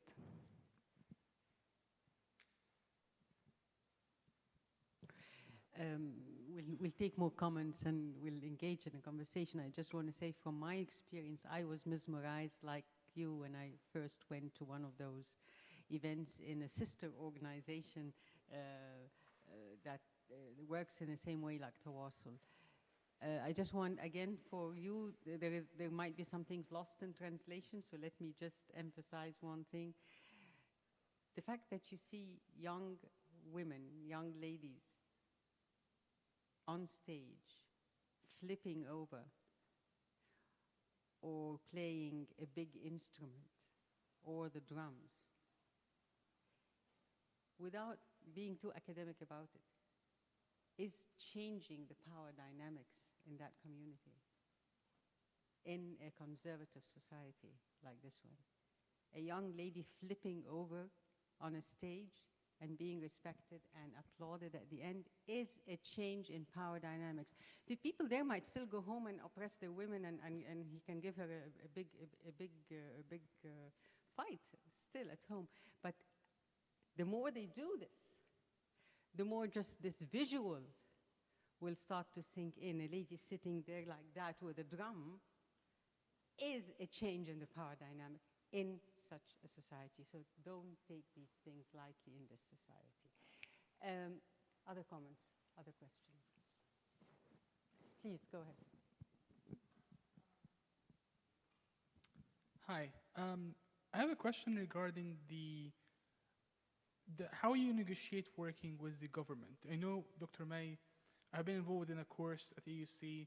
We did something in Hattab related to rooftop gardening in Khalifa. And one of the things I have seen, the threat about demolition, which is next to areas like Arab and stuff that has already suffered some waves of demolition. So I understand that your model is more like working as much as possible to develop the place so that you establish facts on the ground, that the place is no longer debilitated, that there is a positive momentum, and basically create a certain pressure on the government not to excise the population and remove them. So in that case, I know sometimes the governmental pressure is much more. And that's why I always say that development is really harder to achieve when we don't have democracy. So it becomes political and everything. So I would like to see how difficult it was a journey to negotiate on behalf of the neighborhood with the government. And also I wanted to ask about the Egypt would host the World Urban Forum next year in November. And so is there an effort from the government, from an urban perspective, to consolidate working with NGOs working on the urban environment before the World Urban Forum? And also when it comes to heritage, there have been a very cultural momentum achieved on a communal level after the demolition in the graveyards that has the historical value, and people began to go there and take photography, capturing the arts, and people began to lament the lost heritage because they felt that it's not only a history, it's our people. It's kind of like a sense of extended kinship. So how are you going to exploit that momentum? And last, about a comment regarding the model in the GCC, Dubai and Saudi Arabia. Yes, and they themselves began to realize that other people call their buildings plastic and artificial. That's why they are investing heavily in having heritage parks, and having old cities like Old Jeddah in Saudi Arabia. You have the spice souks in Dubai. So they too also have the grand skyscrapers, but they're also investing heavily in establishing a narrative about how old and how established the community is. So thank you for that. Brilliant questions. I will tell a little story while I give May a chance to collect her thoughts, because you have really shooted out 3 good questions. Thank you for that. Until May is ready, and I'm sure she is. Again, for those of you who are here for the first time, yet another story just to give texture to the thing. May was talking about monuments versus lived heritage, or heritage in the making, which is in the social fabric. I'll give you a little story. We are building a grand museum in Cairo to host a huge collection of fantastic artifacts from the ancient Egyptian civilization. And the neighborhood around the new National Grand Museum is a rich neighborhood with a rich history, including a community of people who've been here for decades, who are the camel and horse breeders, and these are the camels and horses that you see around the pyramid when you go to visit the pyramid, etc. To move this community out of there was a huge uphill battle. The community fought very hard. But finally they are out, so that this area turns into a beautiful golf course-like background to the Grand Museum and the pyramid. Definitely it will make the tourists happy. But some Egyptians are extremely for that, very good development. And some others are saying, what happened to the long history of the camel and horse breeders who can tell you hundreds of years of history of how the caravans came from the desert with the camels and how they bred the camels. And you could visualize the caravan connections to that. That will all be moved to some other place that will be a Las Vegas of the horse breeders and the camel breeders. These are two different models of development, and our social media is full of vicious conversations about that. Back to your three fundamentally important questions about exactly how resilience becomes a conversation in a political context and connected to an international context called summit, and how can we create power and momentum out of that. Over to you. How do we negotiate working with the government? I think by knowing that the government is not one big mass, that we have different modalities to work with different levels of government and also different types of organizations, governmental organizations. And the challenge is always to figure out how to deal with each one of them. It is a moral and ethical dilemma that we face every single day, because on the one hand, we feel that what we do is valuable enough for the community where we work, and that we should not jeopardize that through, being very, swiping at windmills. Which in many cases means that we stay silent when we should not. But I think what we try to do is not to say what we should not say, that maybe silence is the lesser of two evils, if you will. So it is a problem, and sometimes it's very frustrating and it's very demoralizing. And sometimes it gives you this sense that you're almost doing, acrobatics like Yasmina's, girls, that, okay, it worked, it's a miracle, so there's this euphoria that comes from it. But generally it's tiring, and I think that's the thing that we have to take into account. When you guys were talking about the examples from South Africa of the different CSOs, that seemed to be the running theme, how tiring it is to work in social, to be a CSO in contexts such as ours or the context in South Africa, etc. So I don't think that, me personally, I don't think I am very proud of some of the positions I have taken over the last few months because of the need to stay silent. But at the same time, I think I'm proud of our team and also relatively proud of myself, because there was a lot happening without the fuss to try and make a difference. I'm not sure it succeeded. I will leave it at that. Which brings me to the second point of the World Urban Forum. Now, I have a problem. I think that what we should think about when we talk about the World Urban Forum, when we talk about COP last year, is how do we balance between the fact that this is a platform, a global platform which we can benefit from, but it is also a whitewashing event, right? Or greenwashing in the sense last year. And it's really problematic. And there are certain organizations, unfortunately UN Habitat is one of them, and I will say it and I don't care, where there's a little bit more of that going on. So I think we have to think about that context when next year comes around, because the flip side of that is that, again, there will be many things that could be said but will not be said, because all of us do not want to jeopardize the work that we do. So it is problematic, and it is, I think, really a question of personal or institutional moral compasses, and just being very careful to not to veer too far from, you know, the line. Which is why I will not talk about the cemetery. Obviously, what happened should never have happened. This is obvious. There is, for those of you who do not know, there is quite a bit of, there's a drive to demolish parts of the cemetery to make a way for highways that cross the city to go from one end of the, like from one new settlement to the administrative capital and vice versa.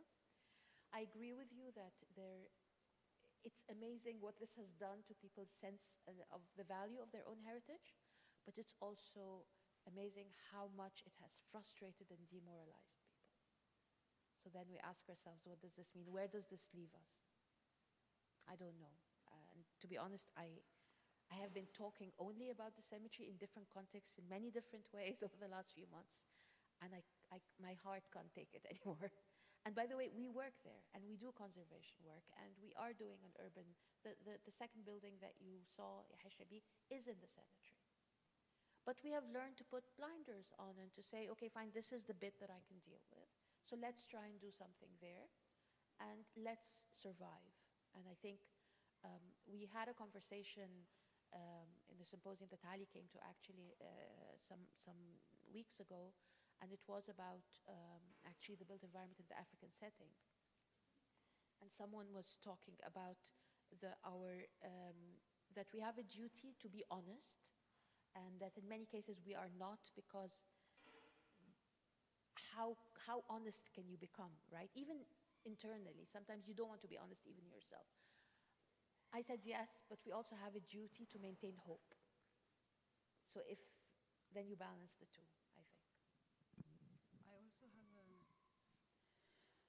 in 2005, we started going there to Azbat Khairallah, and then in 2007, we bought this old building, I used to call it villa, and we renovated it, and this is where we hosted our first, we had 20 students in 2008.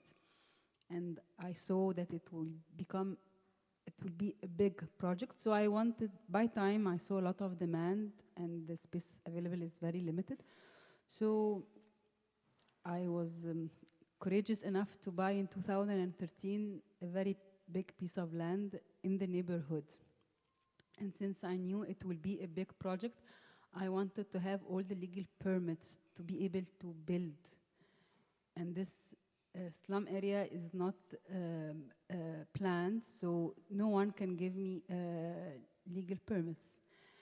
But I always say that I always find someone who is helpful, that would help me in whatever position. But I wanted to go, and I went to the Ministry of Education, I went to the Cairo Governorate, I went to the Municipality of Masr al-Azima, I went to Al-Abniya Al-Ta'limiyya, and everywhere, and it was very difficult because they cannot give me a license to build school where there are no planning. And I used to tell them, I don't want to build a school in Zamalek, I want to build school where it's much needed. And then Layla Skandar helped me a lot. I believe she was here today while she was minister, and she talked to the Maadi company, the company that owns the piece of land of Azbat Khairallah, so we made such contract together to be able to do it. So you have to be determined. In 2013, I bought the piece of land. I was able to get the license in 2016. It took me 3 years running after all the from one office to another, going to the police station, because after 3 years of trying to get the permit, I was still paying Itawa bribe for the guy whom I bought the piece of land from, to make sure that no one would take it. And then I had to kick him out, and then I was faced with the guardian of the place.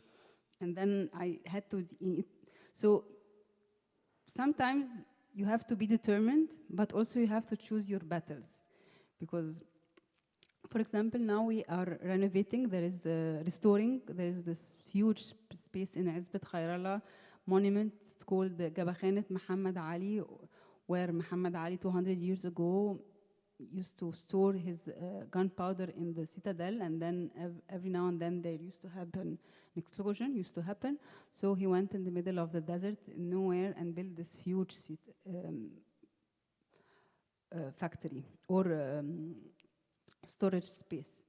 And we are now restoring this space, and the government was very happy, so they started to demolish the houses in front of this space, so that it would be obvious from the ring road, so it would be, people can be quite accessible, and we were very happy that now you can access it instead of going through different roads in order to reach it. And then they are building a gas station, Wataniya, in front of this gunpowder storage space. However, I have to choose my battles, because Wataniya, I cannot, khalas. So you have to choose your battles.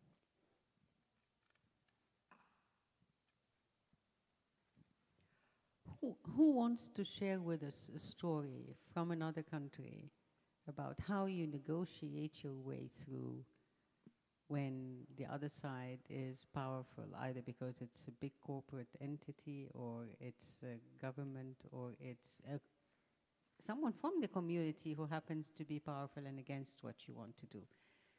How did you manage this from another context? Introduce yourself, please. Good afternoon. My name is Mary Lynn. I am from Kenya. I'll ask a question before I share my story. I'm an architect and I am teaching conservation this semester. It's a bit of a philosophical question of how do you, because conservation is not necessarily preservation and culture is ongoing. We are currently making culture. How do you straddle between what was there and what is now here and is also ours, because it is necessary that we continue to evolve. So then as you look to conserve, then how do you handle things like that? And as you think about the answer, I did a project once where there was no policy. It was a market project, but with containers, which in my country is not regarded as a permanent building solution or that would work. And so there's no policy around it, and so no approval can be given. So then it was on me to convince the policymakers that it is to their advantage, because these are the numbers of what you will be able to collect in terms of revenue. This is the effect that will be there on the community in providing for services that you should have been providing for. And this is how we are going to cover you, because the law says that this material is not habitable, but this is what we are doing. So just actually owning the project, because I was not going to benefit from it other than the small fee I was getting from the client. But then I had to intervene because the client doesn't have the technical capacity to tell the government what it needs to hear in order to give the permission. So eventually, after many visits to the policymakers, and sad to say a few bribes, they actually looked at the policy that we had developed for them so that they could adopt. And the project was able to take off. So that was my experience, and which is what got me thinking about, how can policy change things, and how can I be involved in policy development? Thank you. Thank you for your question. I think it's a key question, triggered also by what May said about heritage is ongoing. Heritage is in the making every day. So how do you balance preserving what was and paying enough respect to what is, which will turn into heritage in the future as well?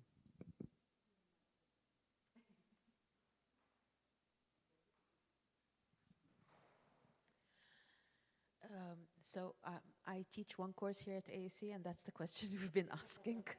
I don't know, it's called something, but we call it critical heritage. It's called something, in the catalog it's called something else.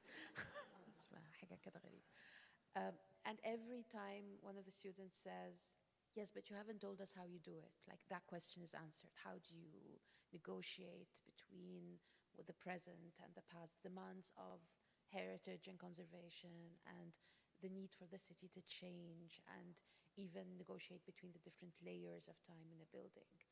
And there is no answer, but I think it lies in what you train yourself to do is to have an awareness of your process, because your process is an answer to your positionality. And if you are aware of where you position yourself, then you know why you're making the decisions that you're making. Because at the end of the day, you will lose something. I mean, there's a very famous quote about conservation. Conservation is destruction, because you will have to destroy something.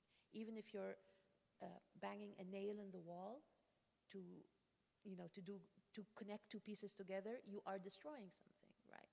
And there's another quote that says that a conservator is an artist of his own time. And we have to be aware of that. So it is really a question of developing that skill to constantly know where you stand and make sure that in this given moment you're doing the best that you can do, and to also understand what the different conflicting claims to history and to time, let's not say history, so past, present, and future are, and to ask yourself what your mandate is, what your ethical position is, and based on that, what will you do? And accept that something will be destroyed, unfortunately.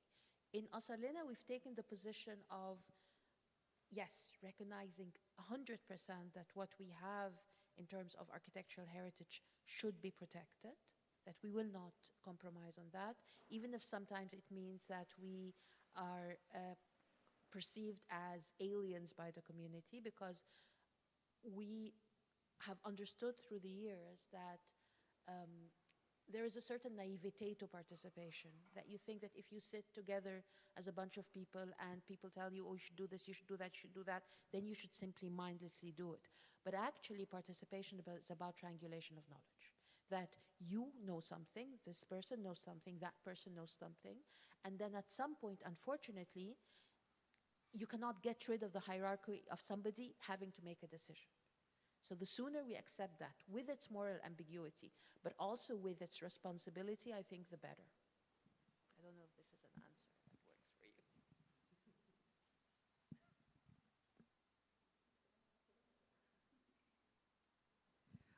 We have time, if you want, for another question, remark, observation. If anybody wants that right now, please go ahead.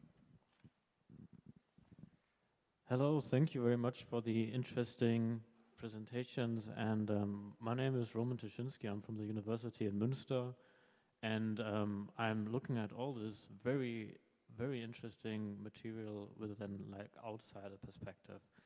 And my question would be, you both gave us two brilliant examples of social enterprises working in communities and being highly successful. My question would be, could you, in a nutshell, provide us with what you believe are the most important factors of your entrepreneurial efforts being successful? With the idea in mind, what can we learn from your positive examples for future enterprises, future setups of other non-profit organizations or social enterprises who might be struggling with similar problems or trying to tackle similar issues?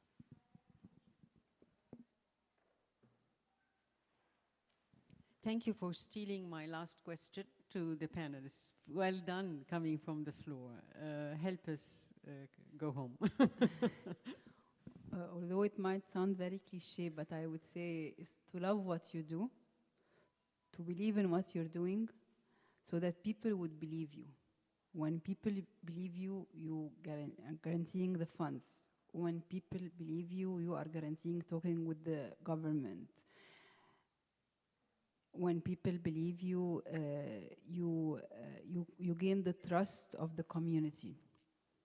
When people around you see that you really love what you're doing, the kids would want to be associated and affiliated to what you're doing. When you love what you're doing, you will start creating more products, so more women would get more income because they are passionate, because the passion is translated into money, income for them.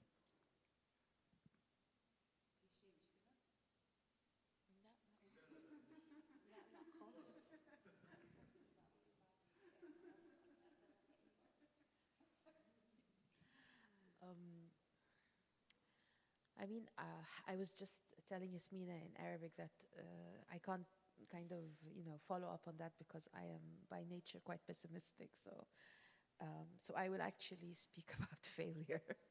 I'm sorry. I think that what is not said often enough is that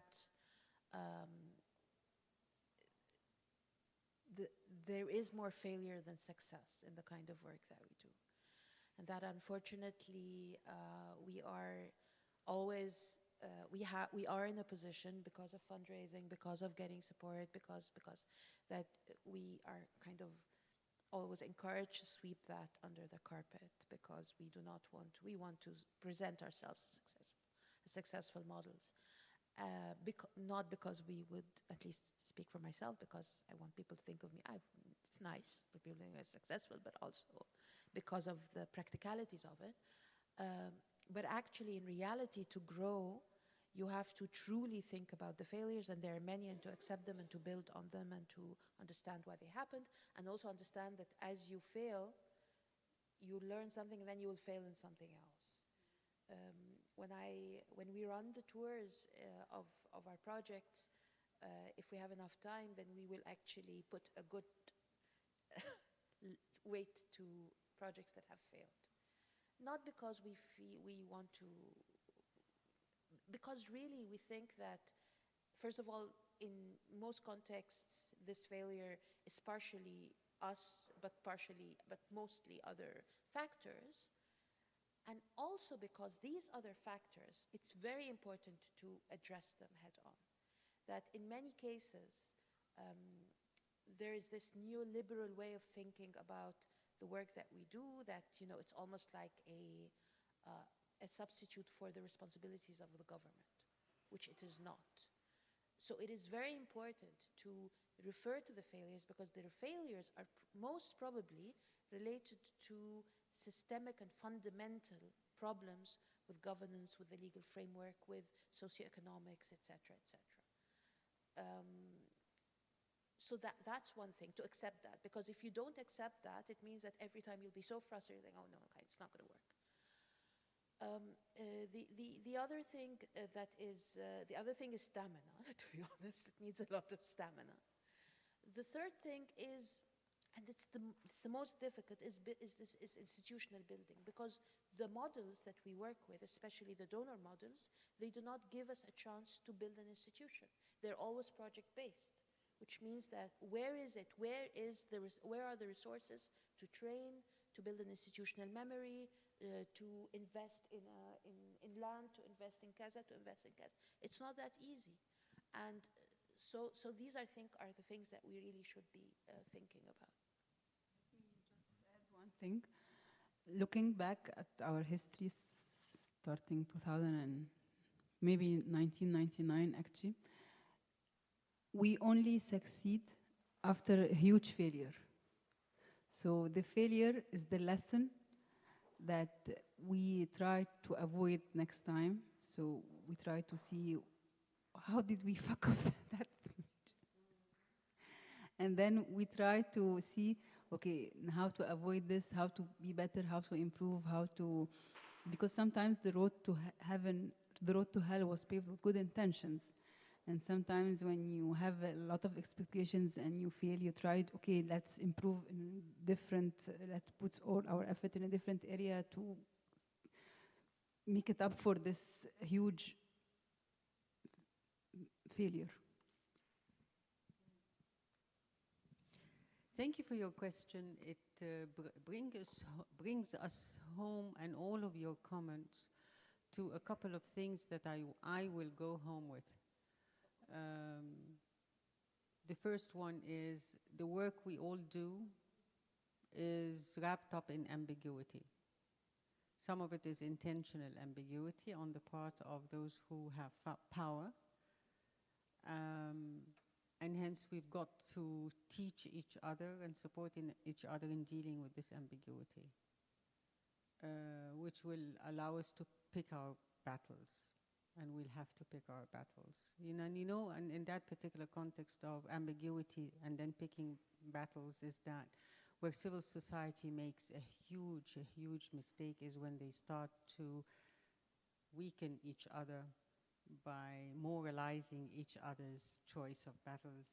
Your battle is worse than mine, my battle is better than yours, and the whole thing falls apart because a lot of solidarity is needed. That's part of resilience, and it's not there because we don't acknowledge that we need to pick our battles and choose them, and it will not work otherwise. Ambiguity is the name of the game. But May said something extremely important, which is how do you consistently stay so focused, so realistic, so practical and pragmatic, and yet be a source of hope to others. I think this is one of, you said so many challenges today, but this is definitely one of the challenges too, that you'll still have to be a source of hope for your teams and for those in the community who believe in you and for everyone who's listening to you in every single place you go to. But you've done a wonderful job today. Do you know now why I felt so good about being a moderator for these two ladies? Honest, they say it as it is. They are not afraid to admit failure, yet they leave us with a lot of hope that with you all around, I think the world will be a better place. And I cannot thank Dr. Ali enough for giving us this chance to be with you today. Thank you.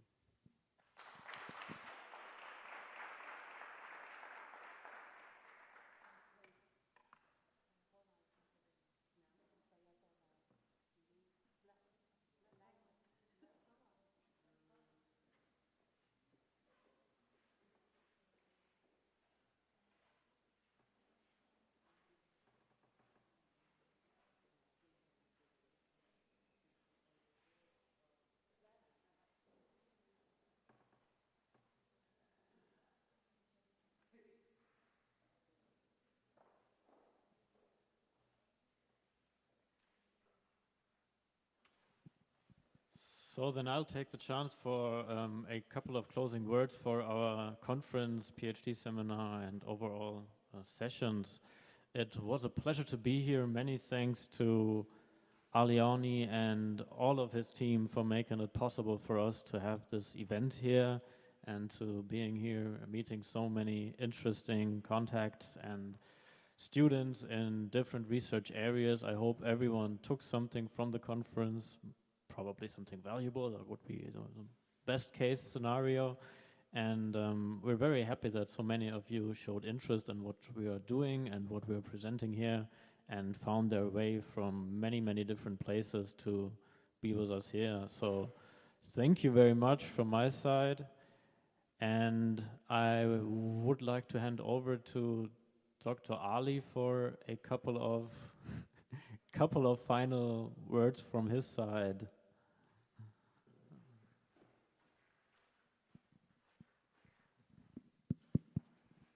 It's first, thank you for staying till that late after a very long week. The concept of resilience is extremely, in my view, it's extremely complex, and it cuts across. It's multidisciplinary by nature. We've seen it. I mean, in the morning, Dr. Laila was talking about garbage collection, recycling. Yes, it's within community. If we had Yusuf Nasri, he would have talked about adaptation. Adaptation, in my view, it's again community-driven. I mean, you could have innovations, you could have technology, but it depends on the community. And then we had the guy from the food bank, and he was talking again about how do you move away from just being a courier of food packages to somebody who actually can produce some of this. And while producing some of it, you're actually developing an indigenous capability to feed. Now, this one for me is just brilliant because it talks about slums and how within slums you start working with people. I've seen it many, many times. I've seen it in Upper Egypt. The individual is the source, is the brick, is the tool for development. Then you teach them how to work together, then you have a community. But anyway, I hope what you take with you is more, as Noah was saying, more questions about how do you develop the resilience. Are we doing something enough, or do we need to do more? Why aren't there 100 cases of similar to what Mai is doing, or to what Yasmina is doing, or to what Layla Skander in the morning was doing? I'm sure there are many examples in Kenya, in South Africa, and everywhere. Now, we're in Egypt, we understand more the Egyptian case, we wanted to bring some of the cases. Without much ado, it's a pleasure to have you, and we will continue the relationship. We have a reception out there. Amen? Here. Why not out? Cats? Okay. So we have a reception here. So, I mean, feel free to sort of mingle, socialize. Many of you are going to be traveling tomorrow. So this is the last chance to sort of socialize. And I know that Yasmina, I've been pressuring her to sort of stay for another 5-10 minutes. May Ibrachi also wants to leave us, like wait for another 5-10 minutes. There are lots of introverts who would like still to talk, and they will try to grab you in the next 10-15 minutes. So anyway, they're leaving. So if you want to have any questions or whatever, talk to them. And thank you again. Bye-bye.